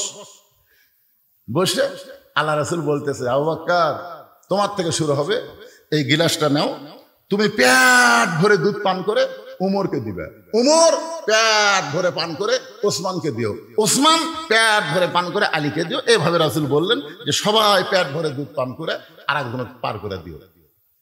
তাও আবু বকর গিলাসের দুধের দিকে তাকায় চিন্তা করে, যে দুধ আছে আমি 2 ঢোক খালি দুধ শেষ, পেট ভরে কেমনে হবে? আবু বকর রাদিয়াল্লাহু বারবার গিলাসের দিকে তাকায় থাকে। রাসূল ডাক দিয়ে বলে, আলী, আবু বকর, যে 2 চোখ তোমার গিলাসের দুধ কম দেখতেছে, এই 2 চোখ তুমি বন্ধ করে দাও। সঙ্গে সঙ্গে আবু বকর 2 চোখ বন্ধ করে দেখে তার হাতে দুধের গিলাস নাই, ওই গিলাসটা যেন আল্লাহ দুধের ভাণ্ড বানায়া দিছে। পেট ভরে দুধ পান করে উমরকে দেয়। উমর ফারুক আবু বকরের মুখের দিকে তাকায় আর গিলাসের দিকে তাকায়। আবু বকর বলে, উমর কি দেখতেছে? বলে, আপনি যে ঢক ঢক করে খাইলেন, কি খেলেন? আপনি যে খাইলেন, খাওয়ার যে ঢক ঢক করে একটা শব্দ শুনলাম, তো দুধ তো যা খাই আছে। আবু বকর বললেন, উমর চোখ বন্ধ কর, বন্ধ কর। উমর ফারুক চোখ বন্ধ করে দেখে তার হাতে দুধের গিলাস নাই, আল্লাহ তাআলা দুধের বালতি বানায় দিছে। জোরে করে সুবহানাল্লাহ। সবাই চোখ বন্ধ করে দুধ পান করে পেট ভরে গেল। নবীর কাছে দুধের গিলাস দিল, নবী দুধ পান করে সাহাবীকে বলল, ধরো গিলাস ধরো। সাহাবী তাকায় দেখে যা দুধ তাই আছে। বলল, ইয়া রাসূলুল্লাহ, যা দুধ দিলাম তাই আছে। রাসূল বললেন, তোমার দুধ তুমি দিয়েছো, কিন্তু তুমি দাওয়াতকারী, আর যিনি খাওয়াইছেন তিনি হলেন আল্লাহ। খাওয়ানোর মালিক কে? তুমি দাওয়াতকারী। আল্লাহ তাআলা তোমার দুধের উপরে বরকত দিয়া, আমা মিন দাব্বাতিন ফিল আরদি ইল্লা আলাল্লাহি রিজকুহা। জোরে বলেন আল্লাহু আকবার। একটু খেয়াল করেন, পুরুষ মানুষের জন্য 1 নম্বর হলো নামাজ, আর নারীদের জন্য 1 নম্বর হলো পর্দা। আল্লাহ রাসূল বললেন, ফাতেমা, তোমার সঙ্গে আমার গুরুত্বপূর্ণ কিছু কথা আছে। ফাতেমা বললেন, বাবা কি গুরুত্বপূর্ণ কথা? রাসূল বললেন, ফাতেমা, কখনো কি তোমার মনে হয় যে তোমার বাবা বিশ্ব নবী বলে আল্লাহ তোমাকে জান্নাত দিবে? এই কথা কি কখনো মনে হয়? ফাতেমা বলতেছে, বাবা সব সময় আমার মনে হয় আমার বাবা বিশ্ব নবী, এই ওসিলায় আল্লাহ আমাকে জান্নাত দেবে। রাসূল বললেন, ফাতেমা, বিশ্বনবীর মেয়ে হওয়ার কারণে আল্লাহ তোমাকে জান্নাত দেবে না। জান্নাতে যদি যাওয়ার চাও, জান্নাতের আমল করে তোমাকে জান্নাতে যেতে হবে। ফাতেমা বললেন, বাবা মেয়েদের জন্য জান্নাতের আমল কি? রাসূল বললেন, মাত্র 4টা আমল করা লাগবে। আমার মায়েরা যারা পর্দার অন্তরালে আর বাবারা যারা সামনে আছেন, একটু গুরুত্ব দিয়ে শোনেন। 1 নম্বর নামাজ, 2 নম্বর রোজা, 3 নম্বর স্বামীর খেদমত করা। যখন স্বামী খেদমত চাবে তখন খেদমত করা লাগবে। আর 4 নম্বর হলো সতীত্বের হেফাজত, পর্দা করা। রাসূল বলেন, ফাতেমা 24 ঘন্টার মধ্যে 5 বার নামাজ পড়লে নামাজের হক আদায় হবে। 24 ঘন্টায় নামাজ পড়া লাগবে না। রমজান মাসে শুধু রমজান মাসে রোজা রাখলে রোজার হক আদায় হবে, সারা বছর রোজা রাখা লাগবে না। ও ফাতেমা, স্বামী যখন খেদমত চাবে তখন খালি স্বামীর খেদমত করবে, সবসময় খেদমত করা লাগবে না। কিন্তু সতীত্বের হেফাজত, পর্দা করা, এই পর্দা ফাতেমা 24 ঘন্টায় করা লাগবে। 1 মুহূর্ত নারীরা পর্দা ছাড়া থাকতে পারবে? কথা জোরে কর না কেন? 1 মুহূর্ত। সঙ্গে সঙ্গে ফাতেমার কাছে একটা ওড়না ছিল, এই ওড়নাটা মাথার উপরে দিয়া ফাতেমা বললেন, বাবা এই মুহূর্তে আমি পর্দার মধ্যে ঢুকে গেলাম, এই মুহূর্তে আমি পর্দার মধ্যে ঢুকে গেলাম। আল্লাহ রাসূল বললেন, আল্লাহ আমার মেয়ে পর্দার মধ্যে ঢুকে গেল, আল্লাহ তুমি তার পর্দাকে কবুল করে নাও। ফাতেমা বললেন, পর্দার মধ্যে ঢুকে গেলাম। রাসূল দোয়া করলেন, পর্দার মধ্যে ফাতেমা ঢুকে গেল। একদিন আল্লাহ রাসূলকে বলে, নবী গো, আপনার ফাতেমার পর্দা দেখে আমি আল্লাহ এত খুশি হয়ে গেছি, আমি আপনার মেয়েকে ডিগ্রি দিলাম, আমি আপনার মেয়েকে ডিগ্রি দিলাম সাইয়্যিদাতুন নিসা আহলুল জান্নাহ ফাতেমাতুজ জোহরা। আপনার ফাতেমা হবে জান্নাতি নারীদের নেত্রী। আপনার ফাতেমা হবে জান্নাতি নারীদের নেত্রী শুধুমাত্র এই পর্দার আমলের কারণে। জোরে কর না সুবহানাল্লাহ। রাসূল তো সেই খুশি। ফাতেমা ডাক দিয়ে বলেন, ফাতেমা আল্লাহ তোর পর্দা কবুল করছে রে, তোকে জান্নাতি নারীদের নেত্রী বানায় দিছে। ফাতেমা তো সে আনন্দ, আল্লাহ আমাকে জান্নাতি নারীদের নেত্রী বানালো। বাংলাদেশের নেত্রী না, জান্নাতি নারীদের নেত্রী। এই কথা বলে রাসূল যখন চলে যাচ্ছে খুব খুশি। এমন সময় আল্লাহ ডাক দিয়ে বলে, হাবিব খবর আর একটা আছে। রাসূল বললেন, আল্লাহ কি খবর? বলে, আপনার ফাতেমা জান্নাতি নারীর নেত্রী হবে, কিন্তু আপনার ফাতেমার আগে একটা নারী জান্নাতে যাবে। যেই বলছে আপনার ফাতেমার আগে একটা নারী জান্নাতে যাবে, সঙ্গে সঙ্গে নবী বলেন, আল্লাহ আমার ফাতেমা পর্দার কারণে জান্নাতে নারীদের নেত্রী হলো, কিন্তু আমার ফাতেমার আগে যে মেয়েটা জান্নাতে যাবে ওই মেয়েটার আমল কি? আল্লাহ রাসূলকে আল্লাহ বললেন, ওই যে একটা বাড়ি দেখতেছেন? বলে, হ্যাঁ। ওই বাড়ির সামনে একটা জঙ্গল দেখা যায়? বলে, জি। ওই জঙ্গলের সামনে ছোট্ট একটা ঝুপড়ি ঘর, ওই ঘরটা হলো একটা কাঠুরিয়ার ঘর। ওই কাঠুরার বিবি জামিলাকে আমি আল্লাহ সবার আগে জান্নাত দিয়ে দিব। আমার মায়েরা যারা পর্দার অন্তরালে, একটু চিন্তা করে দেখেন, জামিল এমন কি আমল করলো যে আমল করার কারণে সাইয়্যিদাতুন নিসা ফাতেমাতে জান্নাতের নারীদের নেত্রী ফাতেমার আগে জামিলাকে জান্নাত দিবে। এটা মেয়ে মানুষের জন্য শোনার দরকার আছে না নাই? আমাদের মেয়েগুলো যদি ভালো হয়, আমাদের দুনিয়ায় জান্নাত হবে, দুনিয়ায় জান্নাত। একদিন হোসেন রাদিয়াল্লাহু নবীর কাছে গিয়ে বলে, নানু ভাই আমি একটু আপনার কাছে যাবার চাই, আমি একটু আপনার কাছে যাবার চাই। আল্লাহ রাসূল বলেন, হোসেন এখন দরজা খোলা যাবে না, এখন আমি জান্নাতে আরাম করতেছি, জান্নাতে আরাম করতেছি। হোসেন বলে, আমার নানা ভাঙ্গা ঘরের মধ্যে কথা কয়, আর নানা জান্নাতে আরাম করে, এটা কেমন জান্নাত রে? জান্নাত গিয়ে উকি বেড়া দেখে বিশ্ব নবী তার বিবির উরাতের উপরে মাথা দিয়ে শুয়ে আছে। হোসেন রাগ করে বললেন, না না, আমার নানির উরাতের উপরে মাথা দিয়ে শুয়ে থাকলে জান্নাতে থাকা যায়? নবী বললেন, তুই ছোট্ট মানুষ, তুই বুঝবি না। তোর নানির মতন বউ যদি কেউ ঘরে পায়, ওই ঘরটা দুনিয়াতে আল্লাহ জান্নাত বানায় দেয়। সুবহানাল্লাহ জোরে বলেন। আজকে যে বউগুলো আমরা পাচ্ছি, এই বউগুলোর কারণে যে সন্তানগুলো দুনিয়াতে আসতেছে, এই সন্তানগুলো অধিকাংশ খারাপ হচ্ছে। ছোটবেলায় আমরা কি গজল গাইলাম, কি বলবো প্রসবের কথা, মা বিনে সেই ব্যথা কেউ তো বুঝিবে না, মাজন থেকে সন্তানের দায়, ওয়াকালে মা মারা যায়, কেন সে মায়ের ভক্তি করো না। এই টেজের উপরে আমরা যে কয়টা আছি সবাই কেউ সিজার করা না, আমরা কি সিজার করা? কথা কর না কেন? আজ থেকে 15 বছর আগে সিজার আছিল, এই যে হঠাৎ সিজার শুরু হলো। আমার তো হুজুর, আমার ছেলে খালি কান্দে, হুজুর একটু দোয়া দোয়া পড়ে ফু দেন তো। কোরআনের সবচাইতে দামি আয়াত হলো আয়াতুল কুরসি। আয়াতুল কুরসি করে ফুঁ দিলাম, ফু দেওয়া মাত্র ওর কান্নার বেড়ে গেছে, আগে যা ছিল তার চেয়ে বেশি। ওর মাও কয়েকদিন পরে এসে বলতে, হুজুর কি দোয়া দিলেন, কান্না তো থামলই না, বরং বেশি হয়েছে। হুজুর একটু পানি পড়া দেন তো। বিশ্বাস করেন, সূরা ফাতিহা, যাকে সূরাতুল শিফা বলা হয়, সূরা ফাতিহা, সূরা ফালাক, নাস, এই 3 সূরা একত্র করে 1 বোতল পানি ফুঁক দিয়ে বললাম, মা বিসমিল্লাহ করে খাওয়া দাও। কিছুদিন পরে এসে বলতে, হুজুর বর্তমান দোয়া দরুদের আর কোনো দামই নেই। আমারই মন খারাপ হয়ে গেল যে আল্লাহ সময়ের আসর, সময়ের শপথ করে বলতেছে, আর এই কই বর্তমান সময়ের কোনো দাম নেই, দোয়া দরুদের দাম নেই। কিছুদিন পরে আবার দেখা, কেমন কান্দিছে, এরকম যদি কান্দে তোমাকে ঘুম পাড়াই তো কষ্ট। না হুজুর আর কান্দে না। আমি বললাম কোন দোয়াই ভালো আছে? দোয়া লাগেনি হুজুর, ওর বাপ একটা মোবাইল কিনেছে, যখন কান্দে তখনই চালু করে দেয়। আমার বাচ্চা মোবাইল ছাড়া ভাতই খায় না হুজুর। আমি তখন বললাম, মা তুমি সত্যি করে বলো তো, তোমার এই ছেলেটা কি নরমালে হয়েছে না সিজার করা? তখন বলতে, হুজুর সিজার করে। সেই জন্যই তো সিজার করা বাচ্চাকে দোয়া দরুদ দেওয়ার কাম হবে না, কাম হবে না। অধিকাংশ সিজারকারী ডাক্তার হলো বরদ মানুষ। একটা মেয়ে মানুষের পেট কাটতেছে, লাইড়ে আছে, কথা কর না কেন, কথা কর না কেন? প্রত্যেকটা ডাক্তার আলট্রাসাউন্ড করে দেখে নরমালে বাচ্চা হবে, নরমালে বাচ্চা হবে। বাংলাদেশে 3টা জিনিস খেয়াল করবেন। 1 নম্বর হলো ডাক্তারের বইয়ের সিজার লাগে না। ডাক্তারের বইয়ের কি লাগে না? 2 নম্বর হলো মৌলানার বাড়িতে মিলাদ লাগে না। 3 নম্বর হলো পীরের বউ কোনোদিন মুরিদ হয় না। খুব খেয়াল করবেন, পীরের বউ কোনোদিন মুরিদ হবে না, কারণ জানে আমার পীর সাহেব মাঝে মধ্যে মুরিদের বইয়ের দিকে চোখ মারে, এই লুচ্চার হাতে কে মুরিদ হবে না। আর ডাক্তার জনে সিজার করলে মায়েরও ক্ষতি, বাপেরও ক্ষতি, মায়েরও ক্ষতি, বাচ্চারও ক্ষতি। এই জন্য ডাক্তার সিজার করায় না। আর মৌলানা মানে মিলে কি পরের বাড়ি পড়াই, কিন্তু নিজের বাড়ি মিলাদ পড়ে না।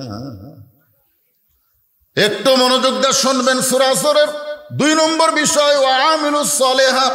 আপনাদের সামনে আলোচনা করতেছি কোন আমলের কারণে জামিলা ফাতেমার আগে জান্নাতে যাবে। এই কথা যখন ফাতেমার কানে আসলো, ফাতেমা বলে, বাবা জামিলা এমন কি আমল করলো যে আমল করার কারণে আমার আগে আল্লাহ তাকে জান্নাত দিবে?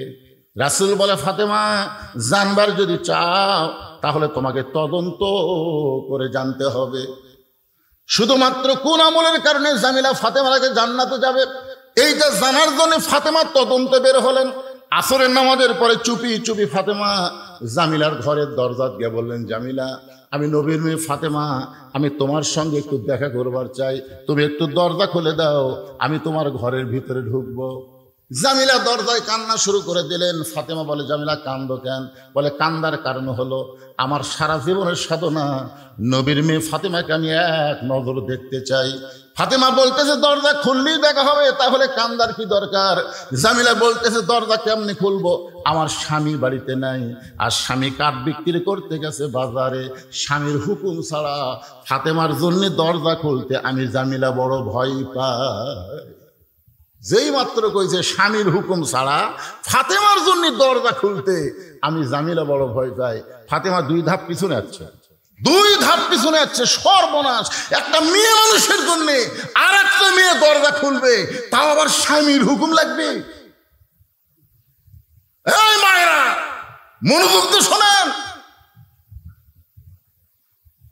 একটা ফকুনি ভিক্ষা করে বেড়াচ্ছে, মা সারটা ভিক্ষা দে, কোনোদিন কয় না বাবা সারটা ভিক্ষা দে, কোনোদিনও মা সারটা ভিক্ষা দে।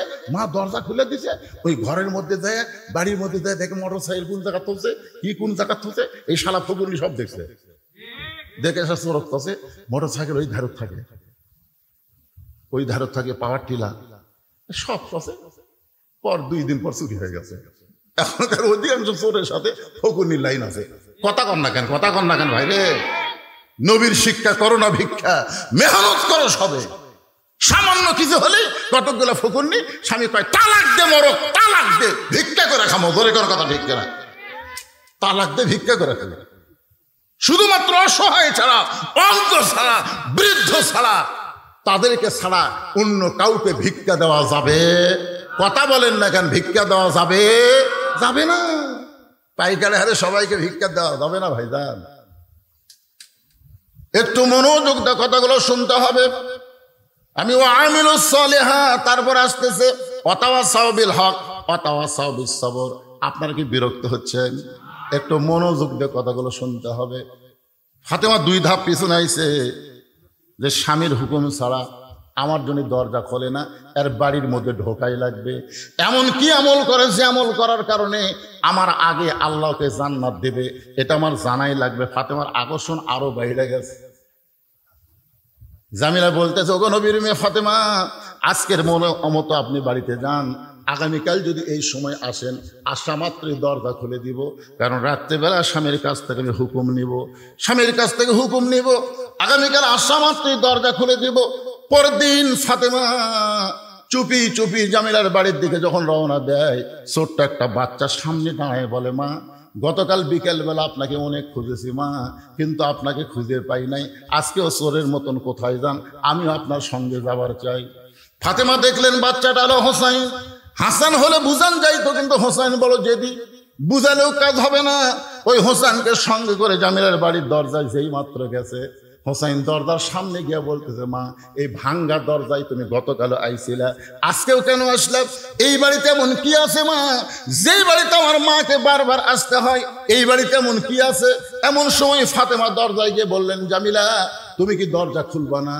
জামিলা বলতেছে, 1 ঘন্টা হলে আমি দাঁড়িয়ে আছি, আপনি আসা মাত্রই দরজা খুলে দিব। ফাতেমা বলতেছে, তাহলে দরজা খুলে দাও।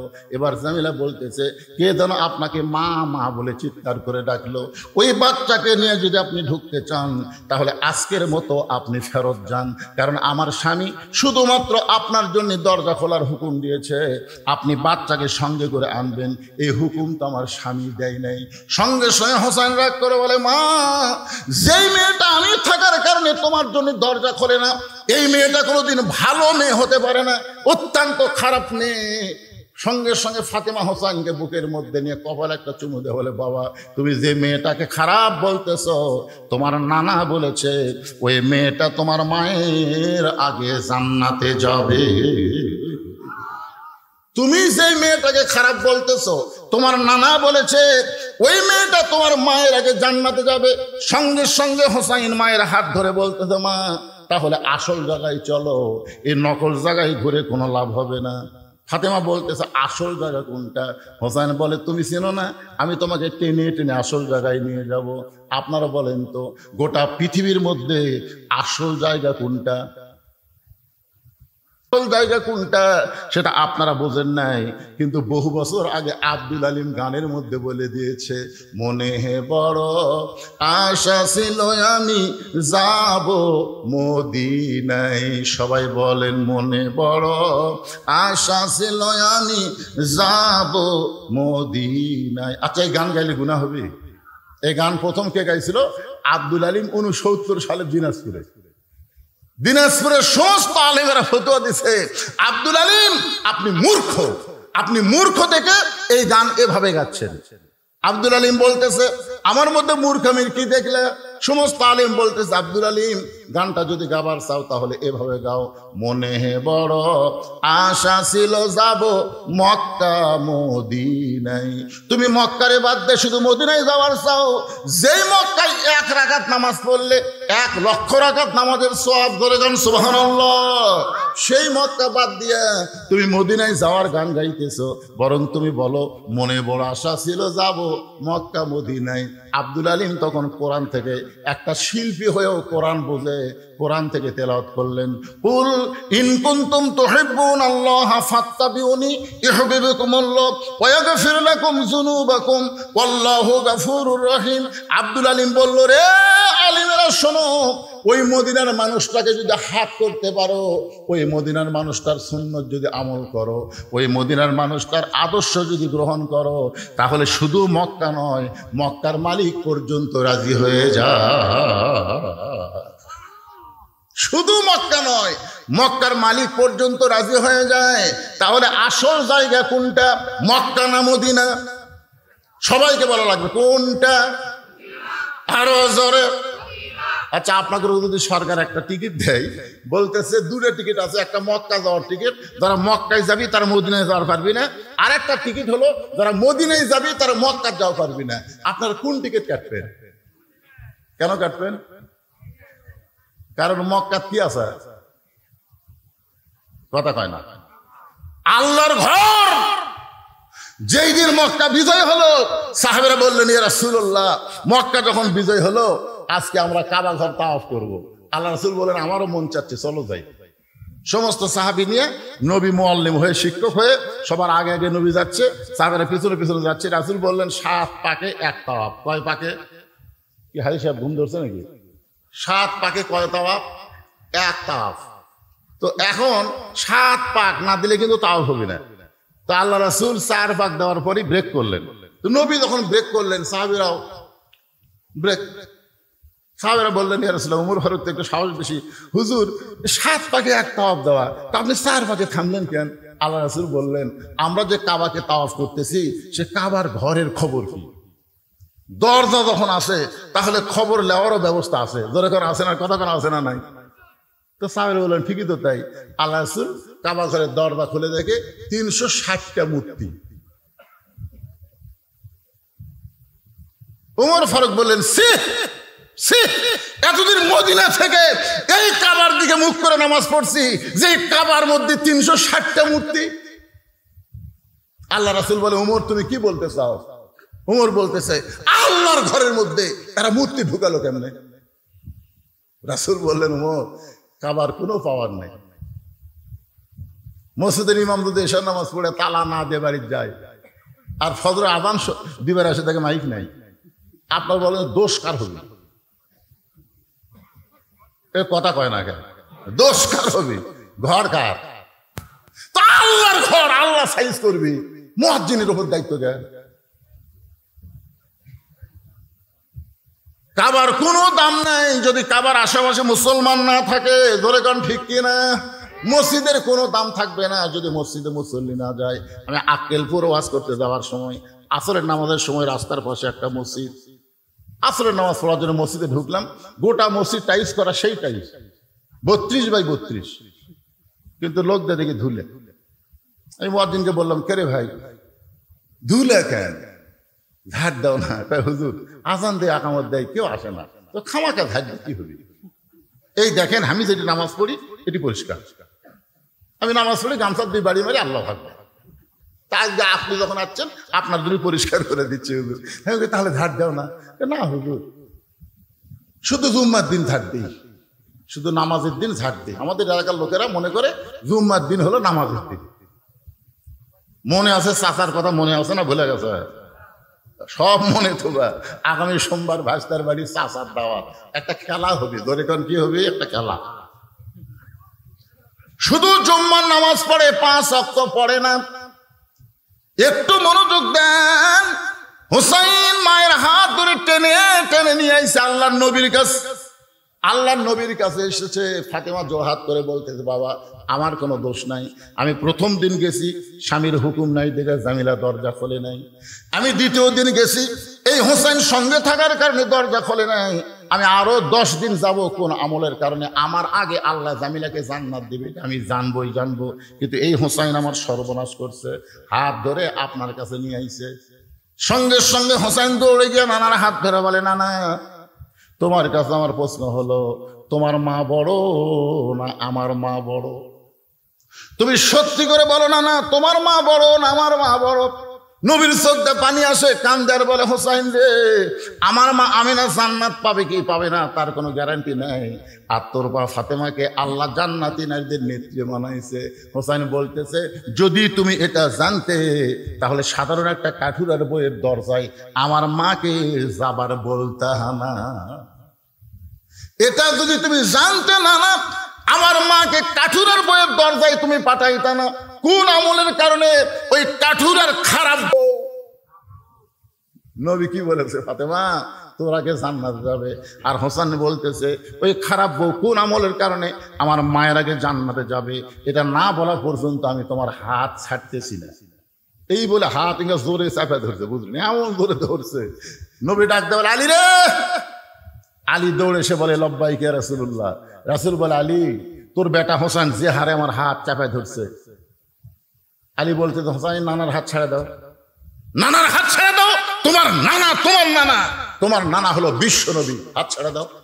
হোসেন বলতেছে বাবা কি রকম করছে জানেন? আলী বলতেছে কি করছে? বলে আমার মাকে কাঠুরের বউয়ের দরকার পাঠিয়ে দিচ্ছে, আমার মায়ের আগে নাকি কাঠুরের বউ জান্নাতে যাবে। আলী বলতেছে তাহলে জোরে হাত ধর। তো নবী বলতেছে কেন জোরে হাত ধরবে কেন? বল জোরেই তো ধরা লাগবে। কে আগে জান্নাতে যাবে কে পরে জান্নাতে যাবে এটা আপনি পুরুষ মানুষকে বলেন যে 1 নম্বর আবু বকর জান্নাত, 2 নম্বর উমর জান্নাত, 3 নম্বর ওসমান জান্নাত, 4 নম্বর আলী জান্নাত।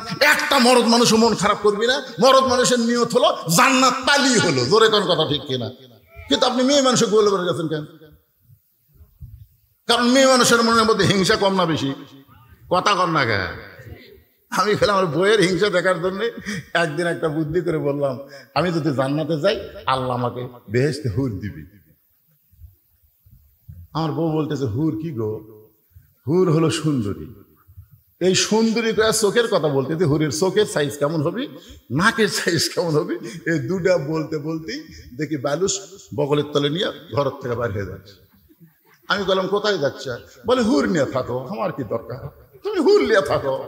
আমি সেই দিনে বুঝলাম এরকে কলজা ভরা খালি হিংসা, জোরে কোন কথা ঠিক কিনা? এরা বেহেশতের হুরকেও সতীন মনে করে। খবরদার কোনোদিন বইয়ের কাছে হুরের গল্প করেন না, আপনি কিন্তু ভাত পাবেন না। আমি সেই দিন থেকে তওবা করছি, আল্লাহ যতদিন আর বেঁচে থাকবো আমি আর হুরের ওয়াজই করব না। কারণ হুরের ওয়াজ করলে মেয়ে মানুষের মন খারাপ করে। আমরা স্বামীকে এত যত্ন করি, এত ভালোবাসি, আর এই স্বামী হুর পেয়ে যদি আমাকে ভুলে যায়। আমি আজকে বলতেছি মা, যদি আপনি জান্নাতি নারী হন তাহলে আপনাকে হুরদের নেত্রী বানায় দিবে, জোরে করে সুবহানাল্লাহ। কারণ আল্লাহ কোরআনে বলেছেন লাকাদ খালাকনাল ইনসানা ফি আহসানি তাকবীম, মানুষকে আমি সর্বোত্তম আকৃতি দিয়ে সৃষ্টি করেছি। হুর কিন্তু মানুষ না, আপনার বউ হলো মানুষ, জোরে কোন কথা ঠিক কিনা? জান্নাতের মধ্যে যখন আপনার বউ যাবে তখন হুরের চাইতে কোটি কোটি গুণ সুন্দরী আল্লাহ বানায় দিবে, জোরে কোন সুবহানাল্লাহ। আচ্ছা আপনারা মনে হয় বেজার হচ্ছেন, সুবহানাল্লাহটা পাওয়া যাবে না? লিল্লাহে তাকবীর। আল কোরআনের আলো, কোরআন হাদিস যেখানে,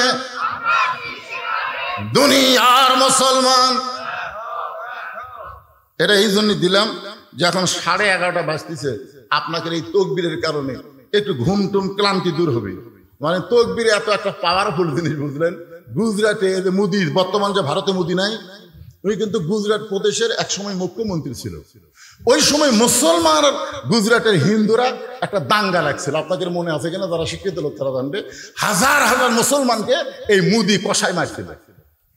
তখন মুসলমান আন্দোলন শুরু করে দিল, মেরেই যখন ফেলে দিচ্ছে তাহলে আর বাড়ির থেকে লাভ নাই। সব মুসলমানেরা জীবন দেওয়ার জন্য রাস্তাতে সে তাকবীর দেওয়া শুরু করলো, ইল্লাহি তাকবীর, আল্লাহু আকবার। একটা হিন্দু মেয়ের 3 দিন হলে বাচ্চা হচ্ছে না, খালি গড়ায় আর কান্দে, বাচ্চা হয় না। তখন বাপ মাও চিন্তা করতেছে এক সিজার না করলে বাচ্চা হবে না। সিজার করার জন্য অ্যাম্বুলেন্স করে হাসপাতাল নিয়ে যাচ্ছে, এরই মধ্যে মুসলমানের মিছিল।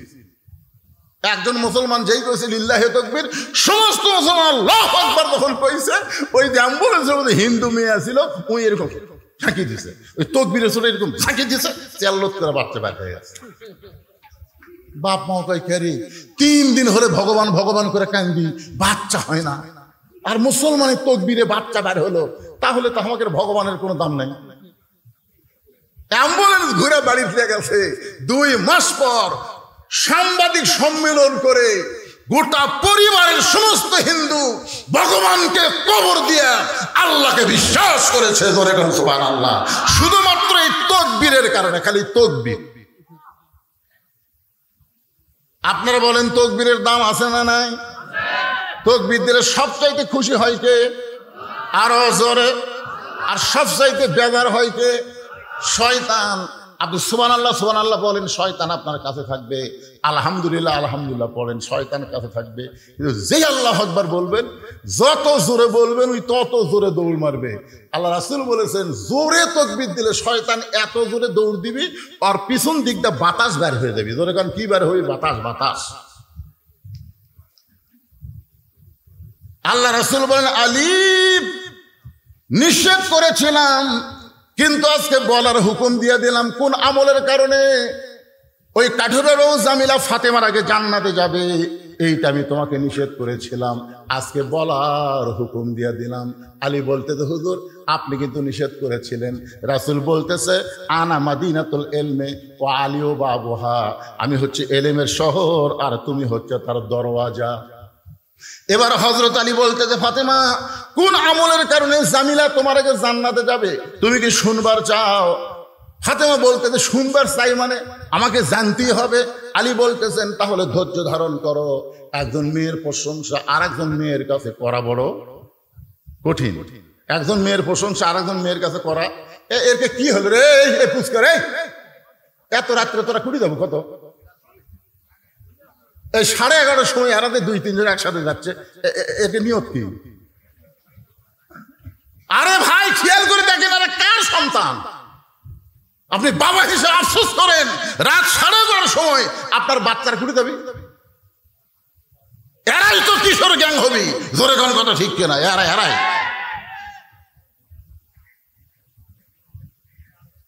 যুবকেরা খালি মনোযোগ তো শোনো। সোমবার দিন চাষাদারি ভাইস্তার বাড়ি দাওয়াত খাবা, শুক্রবারের ফজিলত কি আজকেই বুঝা পাবা। আমার মা বোনদের জন্য বলতেছি, আমার মায়েরা ভালো হওয়ার দরকার আছে না নাই? জোরে আছে না নাই?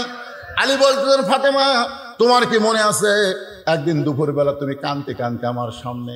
আমি আলী বললাম, ফাতেমা কান্দো কেন? বলে, কান্দার কারণ হলো আমার হাসান হোসাইন না খাইয়া ঘুমায় গেছে। ঘুম থেকে চেতন পায়ে খাবার চাবে, কিন্তু গোটা বাড়ি খুঁজে দেখলাম কোনো খাবার নাই। ওগো স্বামী, আমি খোঁজতে দেখলাম আপনার একটা টাকাও নেই। তাহলে আমার হাসান হোসেন ক্ষুধার জ্বালায় ঘুমিয়ে গেছে, এখন ঘুম থেকে উঠে যদি খাবার চাই আমি কি করব? এই জন্য একটা ওড়না এনে আপনার হাতে দিলাম, এই ওড়নাটা বিক্রি করে যেই টাকা হবে সেই টাকা দিয়ে আপনি খাবার নিয়ে আসবেন। আলী বলতেছেন, ফাতেমা তোমার ওড়নাটা আমি জামার পকেটের মধ্যে ঢুকাই ফেললাম, কারণ আমার মনের মধ্যে সন্দেহ হলো এই ওড়নাটা বের করে যদি বিক্রি করবার চাই আর খরিদ্দার যদি জিজ্ঞাসা করে ওড়না কার, আমি যদি বলি আমার বইয়ের ওড়না, তাহলে খরিদ্দার মনে মনে চিন্তা করবে যেই স্বামী বইয়ের জিনিস বেচা খায় এই স্বামী হলো দুর্বল স্বামী। কথা বুঝলেন না? যেই স্বামীরা বইয়ের জিনিস বেচা খায় এরা কি স্বামী? ভাত খায় আর বারবার বইয়ের গলার দিকে তাকায়, ভাত খায় আর গলার দিকে তাকায়। তো বউ ব্লাউজের বোতাম খুলে দিছে, দেখো কি দেখতে হয়, ইটা তাকাও কেন? স্বামী বলতেছে, হতে হচ্ছে না রে, হতে হচ্ছে না। বউ কয়, কি হচ্ছে না? আমার জমির ধারে এক জমি বার আছে, 80,000 টাকা দাম, আমার 60,000 টাকা আছে, 20,000 টাকার জন্য এই জমি হাত ছাড়া হয়ে গেল। বউ বলতেছে, ইন্নাল্লাহা মা'আস সাবিরিন, ধৈর্য ধরেন, এবার হয়নি সামনে বার হবি। স্বামী রাগ করে কয়, তোর বাপের জমি, আমার জন্য 1 বছর থুবি। বউ কয়, আমার উপর রাগ করেন?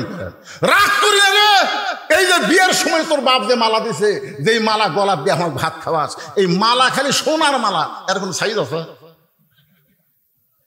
1 ভরি সোনার মালা আমাকে দে। এই মুসলমানের বাচ্চা ভাত সামনে নিয়ে বলতেছি, আগামী বছর এই সময় তো 2 ভরি সোনার নতুন মালা বানিয়ে দেবো রে। এমন চাটি মারছে, চাটির সাথে বউ মালা খুলে দিছে, ওই মালা বেছে জমি দিছে। মেয়েরা কিন্তু সব হিসাব না তুলে কত হিসাব থই। 1 বছর পরে স্বামী বলতেছে, কে গো তুমি যে গত বছর মালা বেছে জমি দিলে, 1 বছর চলে গেল, আমার মালার খবর কি? স্বামী বলতেছে, তুই বদরুশীদের ওয়াজ শুনিসনি? বউ কয়, বদরুশীদ আবার কি ওয়াজ করছে? বদরুশীদ ওয়াজ করছে মেয়েরা কেবলমাত্র এক ব্যক্তির জন্য সাজতে পারবে, সেই ব্যক্তি হলো তার স্বামী, স্বামী ছাড়া অন্য কারোর জন্য মালা গলার দেওয়া জায়েজ নাই। তাহলে আমি স্বামী, আমার জন্যই তো তুই গলা মালা দেব, তা আমার যদি মালা ছাড়াই ভালো লাগে তাহলে মালার কি দরকার রে? ভালোবাসা হলো অন্তরে, জোরে কর কথা ঠিক কিনা? বউ কয়, হাই রে সিটার রে। এরকম কতগুলো স্বামী আছে না নাই? বইয়ের জিনিস বেচা খায়, ধরে কোন কার জিনিস? বইয়ের জিনিস বেচা খায়। আলী মনে মনে চিন্তা করে, ওন্না বিক্রি করবার গেলে যদি কেউ জিজ্ঞাসা করে এটা কার ওন্না, আমি যদি বলি আমার বউ ফাতেমার ওন্না, তার লোকটা মনে মনে চিন্তা করবে আলী বড় দুর্বল হয়ে গেছে, বইয়ের জিনিস বিক্রি করতেছে। আলী পকেটের মধ্যে নিয়ে গোটা বাজার ঘুরতেছে। হঠাৎ একজন খরিদ্দার এসে বলে, আলী ভাই, আলী ভাই, আপনি মনে হয় কিছু বিক্রি করবেন। আলী চমকে উঠছে, আমি বিক্রি করব এটা আমার আল্লাহ জানে আর আমি জানি, দুনিয়ার কোনো মানুষ তো জানার কথা না। হঠাৎ হযরত আলী দেখতে পাই ওই লোকটা ব্যাগ ফাঁক করে ধরছে। আলী ওন্নাটা যেই মাত্র ব্যাগের মধ্যে দিল, লোকটা একটা বার ওন্নার দিকে তাকালো না। ওই ব্যাগের মাথা ধরে আলীর হাতে 6টা দিরহাম দিয়ে কোথায় যেন উধাও হয়ে গেল। হযরত আলী 6টা দিরহাম নিয়ে এক দৌড়ে খাবার দোকানদারের কাছে গিয়ে বললেন, ভাইজান, আমার হাসান হোসেন না খেয়ে ঘুমায় গেছে, চেতন পাইলেই খাবার চাবে। এই 6টা দিরহামের যে খাবার হয় সে খাবারটা একটু টোপলা করে দাও। দোকানদার টোপলা করে যখন আলীকে দিবে, আলী পকেট থেকে যখন 6টা দিরহাম দোকানদারকে দিবে, এমন সময় এক ফকির এসে বলতেছে, আলী রে, আজকে 3 দিন হলে আমার বাড়িতে কোনো খাবার নাই।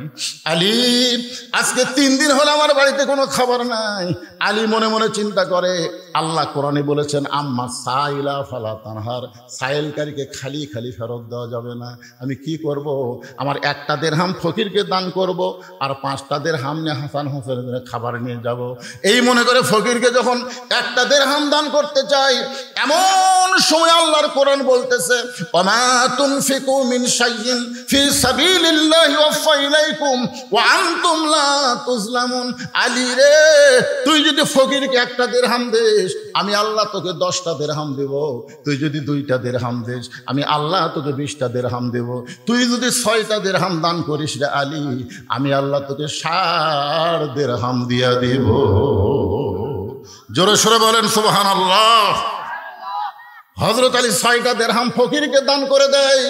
এখন দোকানদার বলতেছে, আলী ভাই, এই যে খাবার টোপলা করলাম, টোপলার খবর কি? আপনি 6টা দিরহাম তো দিয়া দিলেন, এখন টোপলা কি করব? আলী বলতেছে, 1 টোপলা দিয়ে আমার হবে না, তুই 2 বস্তা খাবার প্যাকেট কর। আল্লাহর কোরআনকে বিশ্বাস করে হযরত আলী বাজারের মধ্যে ঘুরতেছে। এমন সময় এক ব্যক্তি উট নিয়ে বাজার দিকে আসতেছে। আলীর সালাম দিয়ে বলে, আলী ভাই, উটটাকে আপনি কিনবেন? আলী বলতেছে, 1 পয়সা পকেটে নাই, উটটা কেমনে নিব? উটওয়ালা বলতেছে, 100 দিরহাম বাকিতে উটটা কিনবেন, বিক্রি করে আমাকে টাকা দিবেন, এটাও কি আপনি পারবেন না? আলী বলতেছে, আমার জীবনে এমন ভাগ্য কোনোদিন হয় নাই। 100 দিরহামে বাকিটা উটটা কিনে যেই মাত্র উট বিক্রি করার বাজারে গেলাম, চারিদিক থেকে মানুষ আমাকে ঘিরে ধরে বলতেছে, আলী ভাই, আপনি হলেন শিক্ষামন্ত্রী। ধরে কান সুবহানাল্লাহ। আল্লাহর নবী যখন মদিনার রাষ্ট্রপতি ছিলেন, ওই সময় আলীকে আল্লাহর নবী শিক্ষামন্ত্রীর দায়িত্ব দিয়েছিলেন। ধর্মমন্ত্রী হলেন আবু বকর, আইন মন্ত্রী হলেন হযরত ওমর, অর্থমন্ত্রী হলো ওসমান গনি, আর শিক্ষামন্ত্রী হলেন হযরত আলী। সুবহানাল্লাহ, কোন জোরে কোন ভাবে। আচ্ছা, বাংলাদেশে আলীর মতন শিক্ষামন্ত্রী যদি থাকতো, তাহলে ফরকানিয়া মাদ্রাসার জন্য ভিক্ষা করা লাগতো, চায়ে চিন্তা করা লাগতো, প্রাইমারির জন্য ভিক্ষা করা লাগতো, একদম বাকদম ঘরম সাথে ঢাক ঢোলক ঝাঁদর বাজে এই মিথ্যা শিক্ষার জন্য 1টা পয়সাও খরচ করা যাবে না। জালিকাল কিতাবুল লা রাইবা ফিহি হুদাল লিল মুত্তাকিন, যেখানে আল্লাহর কোরআনে শিক্ষা হয়, সেই শিক্ষার জন্য সরকারের বাজেট হবে। জোরে করে কথা ঠিক কিনা? কথা বলা। কিন্তু যে কয়টা শিক্ষামন্ত্রী আমরা পাচ্ছি, সব শালাই নাস্তিক। রাসূল বলেছেন, খায়রুকুম মান তাআল্লামাল কুরআন ওয়া আল্লামা। একেবারে ছেলেপেলেরা, তোরা যে রাস্তা ঘুরিস, তোর কি ঘোরনি ব্যারাম হসা? এই দেখেন দেখেন দেখেন, ছোটবেলা একটা গান শুনছিলাম, চাবি মাইরা দিছে সাইরা, চাবি মাইরা দিছে সাইরা, জনম ভরা ঘুরিতাছে। এমন শয়তানি লোক চাবি মারছে ভাই, ওরা খালি মেলা ঘুরতেছে, এই দাঁত দিয়ে যায়, বসে না। কেরে সোমবার দিন চাচা ভাইস্তার বাড়ির যাবি, তারপরে তোরা বসিস না কেরে? দেখছো 2জন খাটায় দাঁতের লাল চাই, তা বসে না।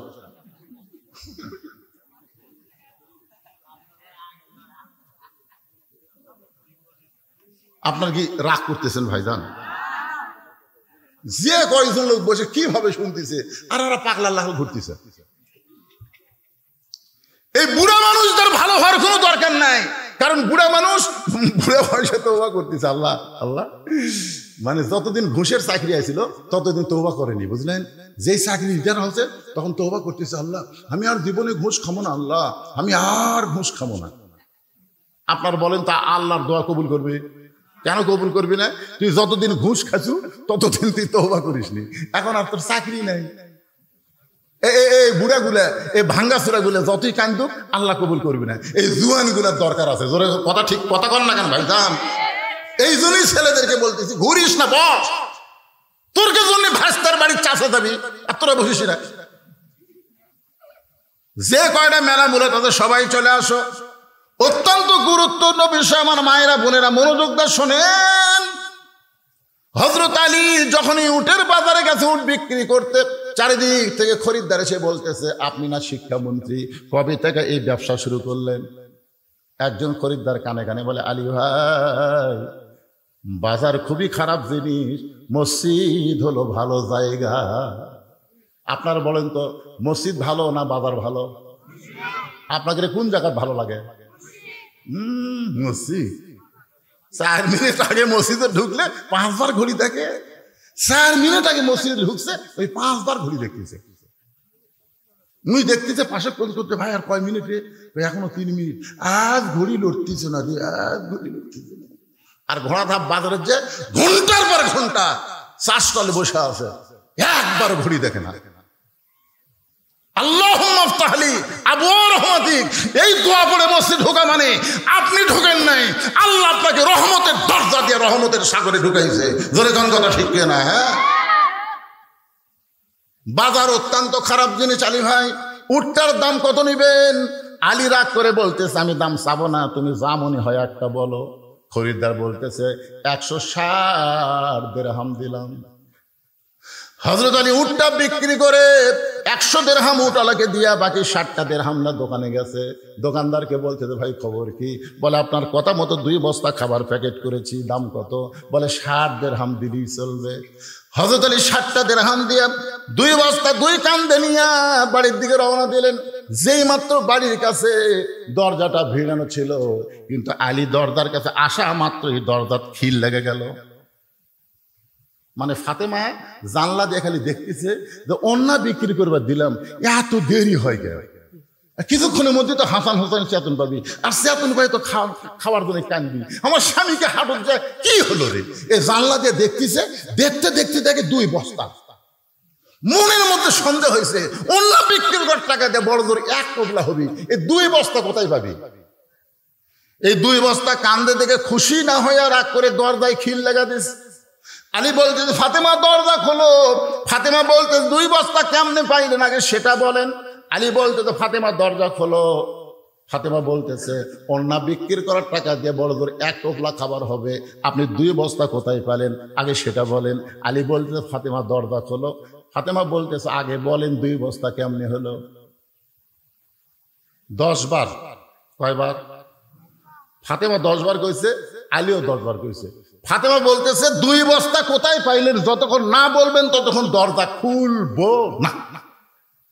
এমন সময় আল্লাহর কোরআন সামনে এসে বলতেছে, আর রিজালু কাওয়ামুনা আলান নিসা, পুরুষেরা থাকবে নারীদের উপরে। সুবহানাল্লাহ।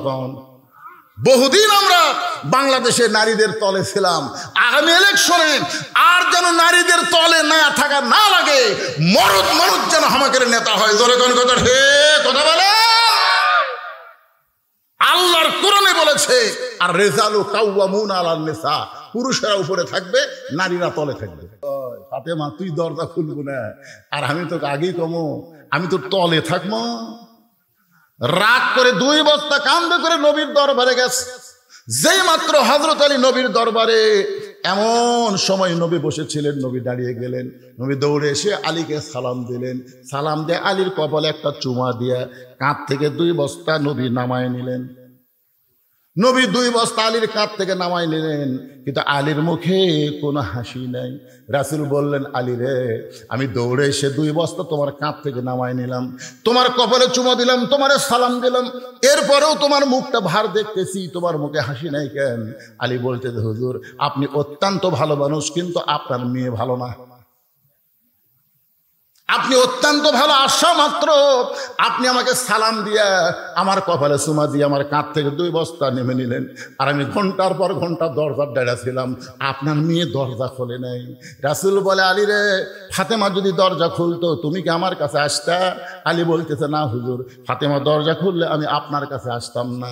রাসূল বলে, আলী, আমার মেয়ে ইচ্ছা করে দরজা খোলে নাই তোমাকে আমার কাছে পাঠায় দেওয়ার জন্যে। আলী চমকে গিয়ে বলতেছি, ইয়া রাসূলুল্লাহ, এটা কেমন কথা আমি বুঝলাম না।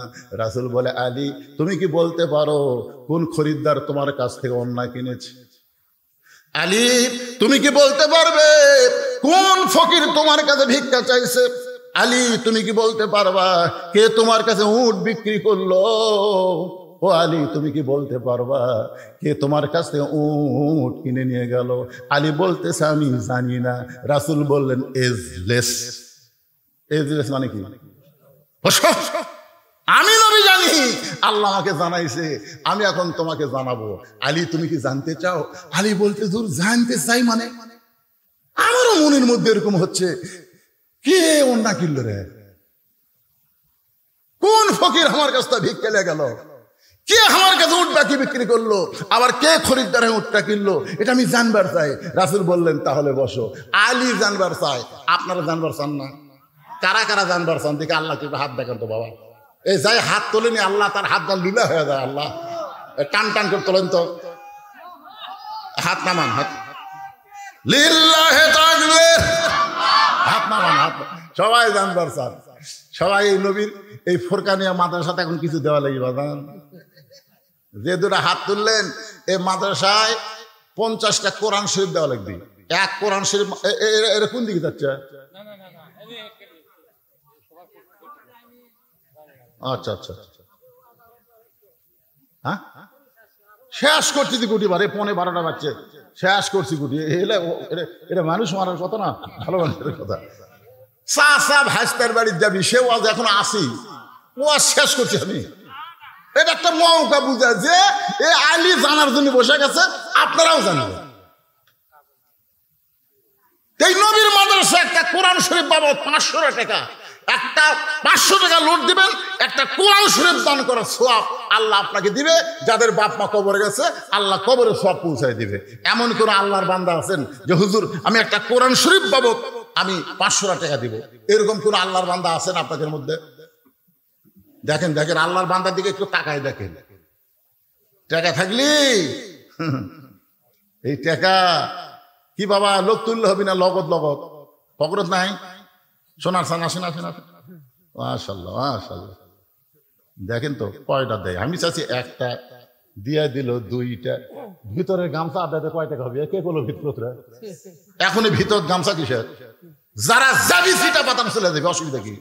আমরা দানাদার ইমানদার ধান চাই, জোরে কোন কথা ঠিক কিনা? ছেলেরা যারা ডানে আছে, বসো বসো বাবা বসো।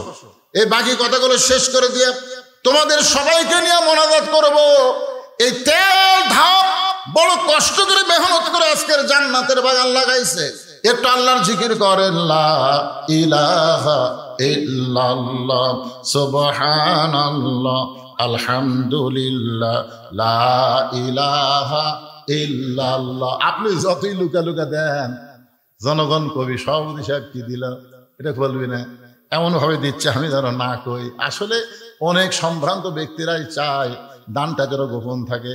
তারপর আমার ভাই নগদে 10টা কোরআন শরীফ বাবদ 5,000 টাকা ধরে বলেন মারহাবা। আল্লাহ তার দানকে কবুল করেন।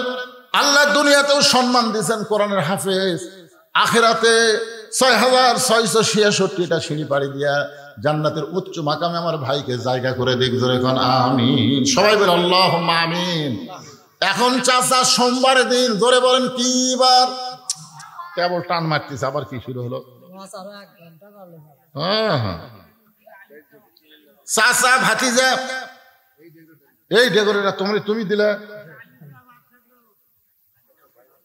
আপনারা মনে করতেছেন যে ওয়াজ বাদ থুইয়া দামো, সব লোক উঠে যান, তাও ওয়াজ শেষ করে দামো। আপনারা কি মনে করতেছেন আগামীকাল বাঁচার গ্যারান্টি আছে? তাহলে ভাইজান থুইয়া দামো কেন? এই চাচা ভাতিজা ডেকোরেটর 500 টাকা দান করেছে। আমি বলতেছি ডেকোরেটর আর মাইকালা কি একই ব্যক্তি? হ্যাঁ, একই ব্যক্তি। মাইকটা খুব মজা, সেই আরাম ওয়াজ করে। মাইকটা ভালো না? আমার 500 অন্তাহার আর একটা মাহফিল আছে, এই মাইকটা যখন ভাড়া লাগে, এই অন্তাহারে কেউ থাকলে ওই গ্রামেরই। আচ্ছা ঠিক আছে, মাশাআল্লাহ। না, ওয়াজ করে সেই মজা পাওয়া যাচ্ছে, আনন্দ পাওয়া যাচ্ছে, কথা বলতে কোনো কষ্ট লাগতেছে না। আমার আগের যে বক্তা সেই চিল্লা চিল্লা ওয়াজ করলো, আমার ভয় লাগছিল, ওরে বাবা এরকম চিল্লা করতে বুড়া পারবো না। কিন্তু মাইক এসে দেখতেছি চিল্লা লাগে না, চিল্লাই। সুবহানাল্লাহ বলেন। এখন সোমবারের দিন চাচা সাইজা গইদা ভাইস্তার বাড়িতে দাওয়াত খাবার যাচ্ছে। জোরে বলেন কি বার? আরো জোরে কর। সওয়ালের মা খালি বারবার বলতেছে, তুমি তো শয়তানকে দাওয়াত দিলা আজকে দুপুর বেলা খাওয়ানোর জন্য, এই শয়তানের সাইজ কেমন? ও মনে মনে বলতে চিন্তা করতেছে, মানুষ তো আমরা এরকম, তাহলে শয়তানের সাইজ কেমন? স্বামী বলতেছে, সন্তানকে যদি বাঁচাবার চাস, শয়তান যে সাইজের হোক জবান খুলে পারবো না। তুই যদি তোর সন্তানকে বাঁচাবার চাস, শয়তান যে সাইজের হোক জবান খোলা যাবে না। আসলে শয়তানকে আরো ধরে খন। এখন দর সে ডাকতেছে, আব্দুল্লাহ, আমার নাম হচ্ছে ভাস্তার নাম আব্দুল্লাহ।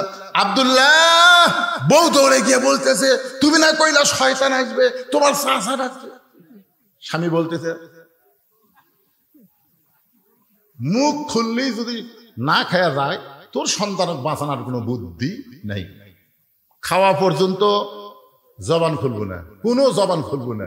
মানে সন্তানের দোহাই দিলে মায়ের আর জবান খোলে? ভাস্তা দৌড়ে যায়, দরজা খুলে দিচ্ছে। চাচা বলতেছে, আরে কি খাওয়ার সুগন্ধ, বা এত তরকারি পাক করছিস। চাচা অনেকদিন পর আপনার দাওয়াত দিতে, বুঝতেছেন না, আসেন। চাচার সামনে খাবার দিছে, চাচা বলতেছে একটু দোয়া করে খাই। ভাস্তা বলতেছে আগে খাওয়া তারপরে দোয়া, কারণ ভাস্তা জানে শয়তানের দোয়া উল্টা হবে। জোরে কোন কথা ঠিক না? শয়তানের দোয়া উল্টা হয়ে যাবে। এই জন্য ভাস্তা বলে চাচা আগে খাওয়া তারপরে দোয়া। খাওয়া দাওয়ার পরে চাচা যখন দোয়া করবার চায়, ভাস্তা হাতের উপর হাত দিয়ে বলতেছে, শয়তানের দোয়ার দরকার নাই। চাচা কয়, কি করলি তুই? তোর বাপের আপন আমি ছোট ভাই, তুই কি করলি? আমি কইনি চাচা, মসজিদের হুজুর কসে। যেই হুজুরে খামা মাস গেলে বেতন দেই, সেই হুজুর আমার শয়তান করলো, হুজুরের কাছে ভাস্তা টাইনে হুজুরের কাছে নিয়ে গেছে। হুজুর, এত বড় সাহস আপনার কেমনে হলো? আমার শয়তান করছেন? না, আমি আপনি কইনি। এই আমি তোর চাচা শয়তান করছি? না, তা তো করেনি। আপনি কছেন 3 জুম্মা লাগাতার সবার শেষে আসবি, আগে যাবি, ওই শয়তান হবি। আমি তো কারো নাম কইনি। ভাস্তা বলতে আমি চাচার মধ্যেই এ আমল পাইছি, লাগাতার 3 জুম্মা সবার শেষে আসে, সবার আগে যায়। চাচা কয়, খালি 3 জুম্মা করে? আমি যেদিন থেকে জুম্মা ধরছি সেদিন থেকে এই আমল করতেছি। তোর ভাস্তা দৌড়ে যায়, চাচা হুজুর কয়, হুজুর তাহলে এটা কি হলো? 3 জুম্মা যদি শয়তান হয়, তাহলে 100 জুম্মার খবর। তখন চাচার চোখটা পানি পড়তেছে। ইমাম বলতেছে, আপনি তওবা করেন। ইজানু দিয়ালিস সালাতি মিন ইয়াউমিল জুমআ ফাসাউ ইলা যিকরিল্লাহ। আল্লাহর হুকুম হলো, জুমার নামাজের আযান দেওয়ার সঙ্গে সঙ্গে দৌড়াদৌড়ি করে তোমরা মসজিদে সবার আগে চলে আসবা, একটা উট কুরবানির সওয়াব পাইবা। আজ থেকে আপনি তওবা করেন। চাচা বলতেছে, তওবা করলাম, এখন থেকে সবার আগে আসবো, সবার শেষে যাব, আর কোনোদিন পরে এসে আগে যাব না। এবার ইমাম সাহেব বলতেছে, তোমার মান্যত পুরা হলো, তোমার চাচার তওবাও আল্লাহ কবুল করে নিল। আলী বলতেছে, রাসূলুল্লাহ, কে ওন্না কিনেছে আমি জানি না।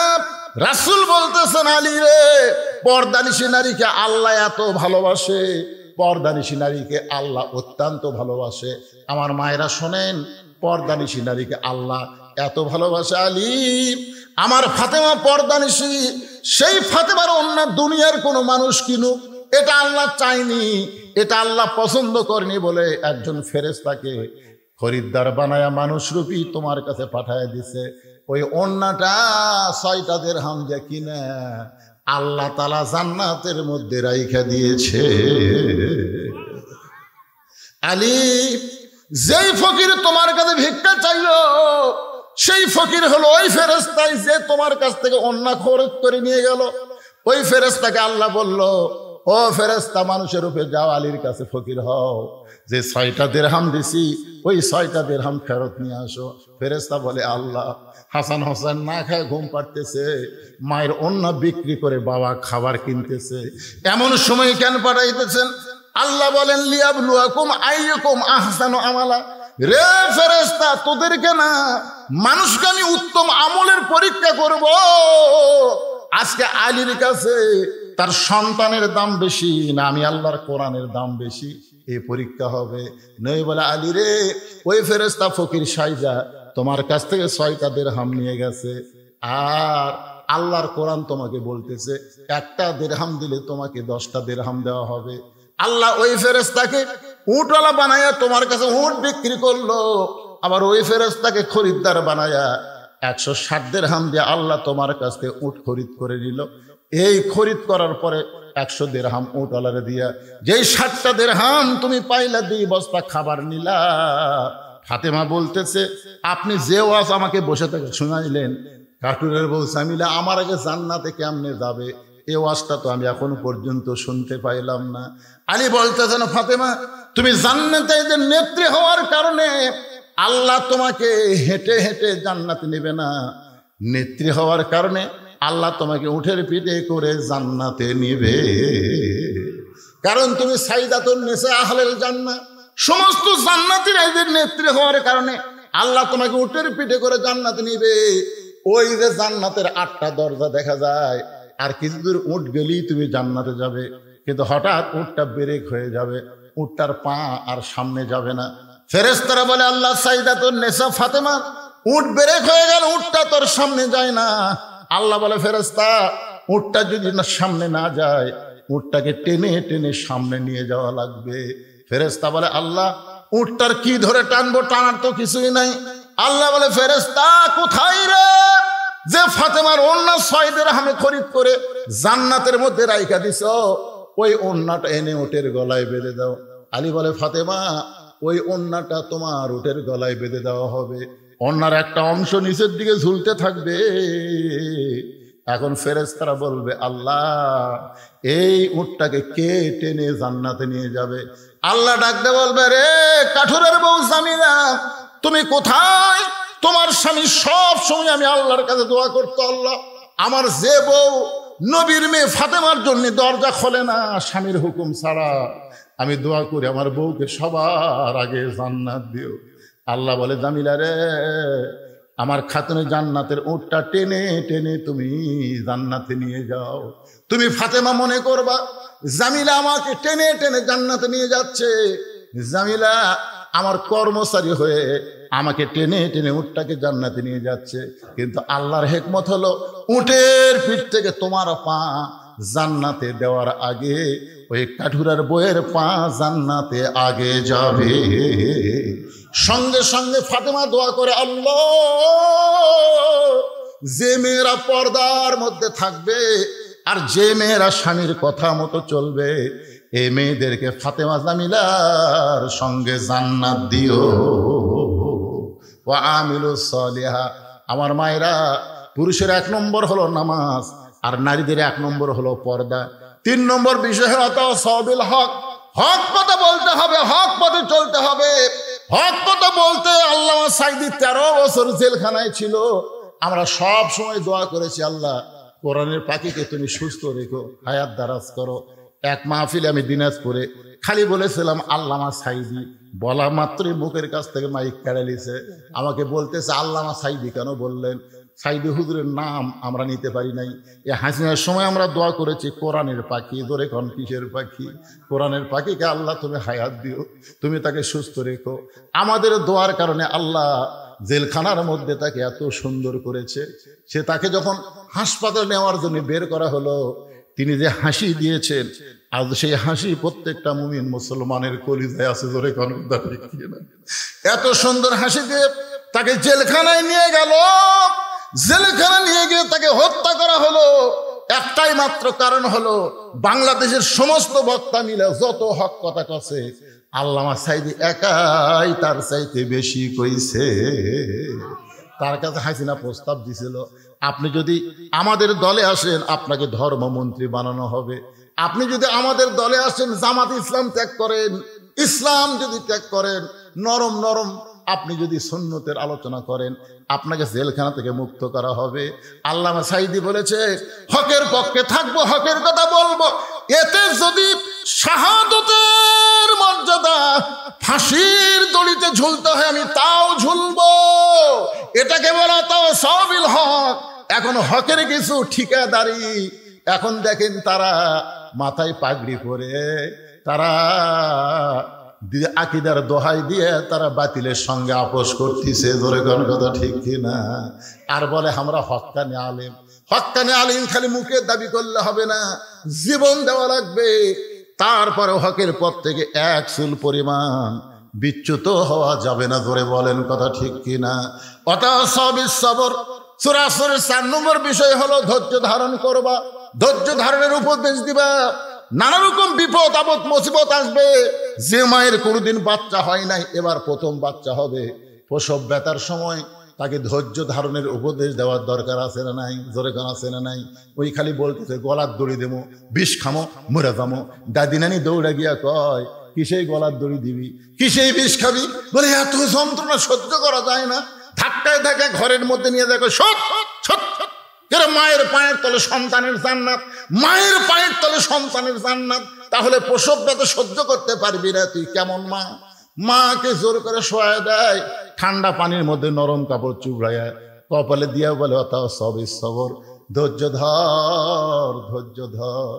যখন প্রসব ব্যথায় চিৎকার করে তখন দাদি নানি কানে কানে বলে রাস্তার ধারে তোর বাড়ি, তুই যদি কান্দিস গোটা পাড়া খবর হয়ে যাবে। ওই বাড়ির একটা মা ছোট জন্ম দেওয়ার সময় যে কান্দা কান্দিছে গোটা পাড়া জানিছে। দাঁতের উপর দাঁত দে। এখন প্রসব বেদনাকে হজম করার জন্য কষ্টে দাঁতের উপর দাঁত দিয়ে যখন মা ধৈর্য ধারণ করতেছে এমন সময় ধাত্রীকে দাদি ইশারা করে এখন টান দে, এখন টান দেওয়া তাও সবই সবর গ্রহণ করেছে, এখন টান দে। বাচ্চা টান দেয়, বাচ্চা মেয়ে মেয়ে বলে কান্দে। ওই কান্না মা শুনতে পায় না, মা বেহুশ হয়ে যায়। বাচ্চাকে গোসল করে, ওই বাচ্চা যখন মায়ের বুকের উপরে দেয় মা সন্তানের পরশ পাইয়া হুঁশ ফিরে পায়। বাচ্চাকে ডান হাতে মুখের কাছে নিয়ে এসে চুমা খায়। দাদি নানি তিরস্কার করে বলে এরই জন্যই গলার দড়ি দিবার চাইলি, এরই জন্যই তুই বিষ খাবার চাইলি, এরই জন্যই তুই আত্মহত্যা করবার চাইলি, এর লাত্তি দিয়ে ফেলে দে, এরে চুমু খাস কেন?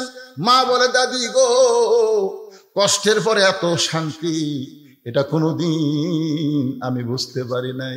আসলে বাংলার মুসলমান 15 বছর 16 বছর হাসিনার কষ্টের মধ্যে ছিল। ধরে কোন কথা ঠিক কিনা? কষ্টের পরে আমরা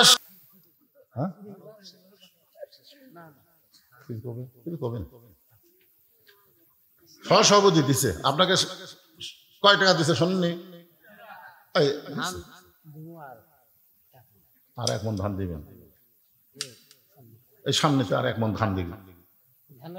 লেগালেন ধানটা 1 মণ লেগালেন, চলবে ইনশাল্লাহ। ফরকানিয়া মাদ্রাসা চলবে, কোনো অসুবিধা নেই। আস্তাগফিরুল্লাহ পড়েন, আস্তাগফিরুল্লাহ রাব্বি মিন কুল্লি জামবি ওয়া তুবু ইলাইহি লা হাওলা ওয়ালা কুওয়াতা ইল্লা বিল্লাহিল আলিয়্যিল আযীম। আল্লাহুম্মা আমিন। আল্লাহুম্মা আনতাস সালাম ওয়া মিনকাস সালাম তাবারাকতা ইয়া যাল জালালি ওয়াল ইকরাম। আল্লাহ তোমার তেল ধাপ ফরকানিয়া মাদ্রাসাকে উপলক্ষ করে আজকের এই মাহফিল তোমার পাগল বান্দা বান্দিরা আরামের বাড়িতে ফ্যানের বাতাস বাদ দিয়া এই গরমের মধ্যে দীর্ঘ সময় পর্যন্ত বসে বসে কোরআন হাদিসে আলোচনা শোনার শেষ আমি গুনাহগারের সঙ্গে রহমতের দরজায় ফকির হয়ে দোকানা হাত তুলেছি। আল্লাহ মেহেরবানি করে আজকের মাহফিল আমাদের সকলের হেদায়েতের জন্য, নাজাতের জন্য, জান্নাতের জন্য কবুল করো। এই মাহফিলের শুরু থেকে শেষ পর্যন্ত যত আলোচনা হয়েছে এর মধ্যে যদি ত্রুটি হয়, ভুল হয়, মাফ করে দিও। এর জাহাদিয়া মঞ্জুর করো সোনার মদিনায় নবী পাকের রওজা মুবারকে আল্লাহ কবুল করে নিও। तमाम আম্বিয়াই কেরাম, আসহাবে কেরাম, তাবিনী কেরাম, তাবা তাবিনী কেরাম, तमाम পৃথিবীর মাটির নিচে যত মুমিন মুমিনা আছে আল্লাহ সকলে আরো পরে হাদিয়া কবুল করো। আল্লাহ আমরা যারা হাত তুলেছি আমাদের জনম দুঃখনী মা বাবা যাদের কবরে চলে গেছে, আল্লাহ মেহেরবানি করে মা বাবার কবরকে জান্নাতের টুকরা বানায় দাও। আল্লাহ তোমার এই কোরআনের মাহফিলে নগদে বাকিতে আজকে যারা দান করেছে, আগেও যারা দান করেছে, সব দানগুলোকে জান্নাতের বিনিময় হিসেবে কবুল করে নাও। আমার পর্দানিশী মা বোনদের আবেদা সালেহা পর্দানিশী কবুল করে, মা ফাতেমা জামিলার সঙ্গে তাদেরকে জান্নাতি কবুল করে নিও। আয় আল্লাহ আমি অসুস্থ, আমার মতো অসুস্থ যারা হাত তুলেছে, আল্লাহ সবাইকে সুস্থতার নিয়ামত দান করে দাও। কে কোন নিয়তে হাত তুলে আল্লাহ সকলের নেক নিয়ত নেক আশায় কবুল করো। আজকের মাহফিলের সম্মানিত সভাপতিকে আল্লাহ তুমি কবুল করো, সহসভাপতি কবুল করো। আজকের মাহফিলের প্রধান অতিথি বরণ অতিথিদের কবুল করো, সম্মানিত অতিথিদের আল্লাহ তুমি কবুল করো। কষ্ট করে মেহনত করে যে তেল ধাপের বাবাজিরা আজকের জান্নাতের বাগান লাগাইছে, আল্লাহ তাদের সকলকে 5 ওয়াক্ত নামাজি হিসাবে কবুল করে নাও। মুরব্বীদের কবুল করো, যুবকদের কবুল করো, কচি কাঁচাদের কবুল করো, মা বোনদের কবুল করো। গোটা বিশ্বের মুসলমানকে আল্লাহ তুমি কবুল করো। ফিলিস্তিন গাজার মুসলমানকে আল্লাহ তুমি হেফাজত করো। যেখানে মুসলমান বিপদে আছে মুসলমানদের প্রতি খাস রহমত নাজিল করো। যেদিন আমাদের মৃত্যু হবে দিনটা যেন জুমার দিন হয়, মাসটা যেন রমজান মাস হয়। ইমানের সাথে ইজ্জতের সাথে এই দুনিয়া থেকে বিদায় নেওয়ার কালে আমাদের সকলের জবানে জারি করে দিও লা ইলাহা ইল্লাল্লাহু মুহাম্মাদুর রাসূলুল্লাহ সাল্লাল্লাহু আলাইহি সাল্লাম। আসসালামু আলাইকুম ওয়া রাহমাতুল্লাহি ওয়া বারাকাতুহু।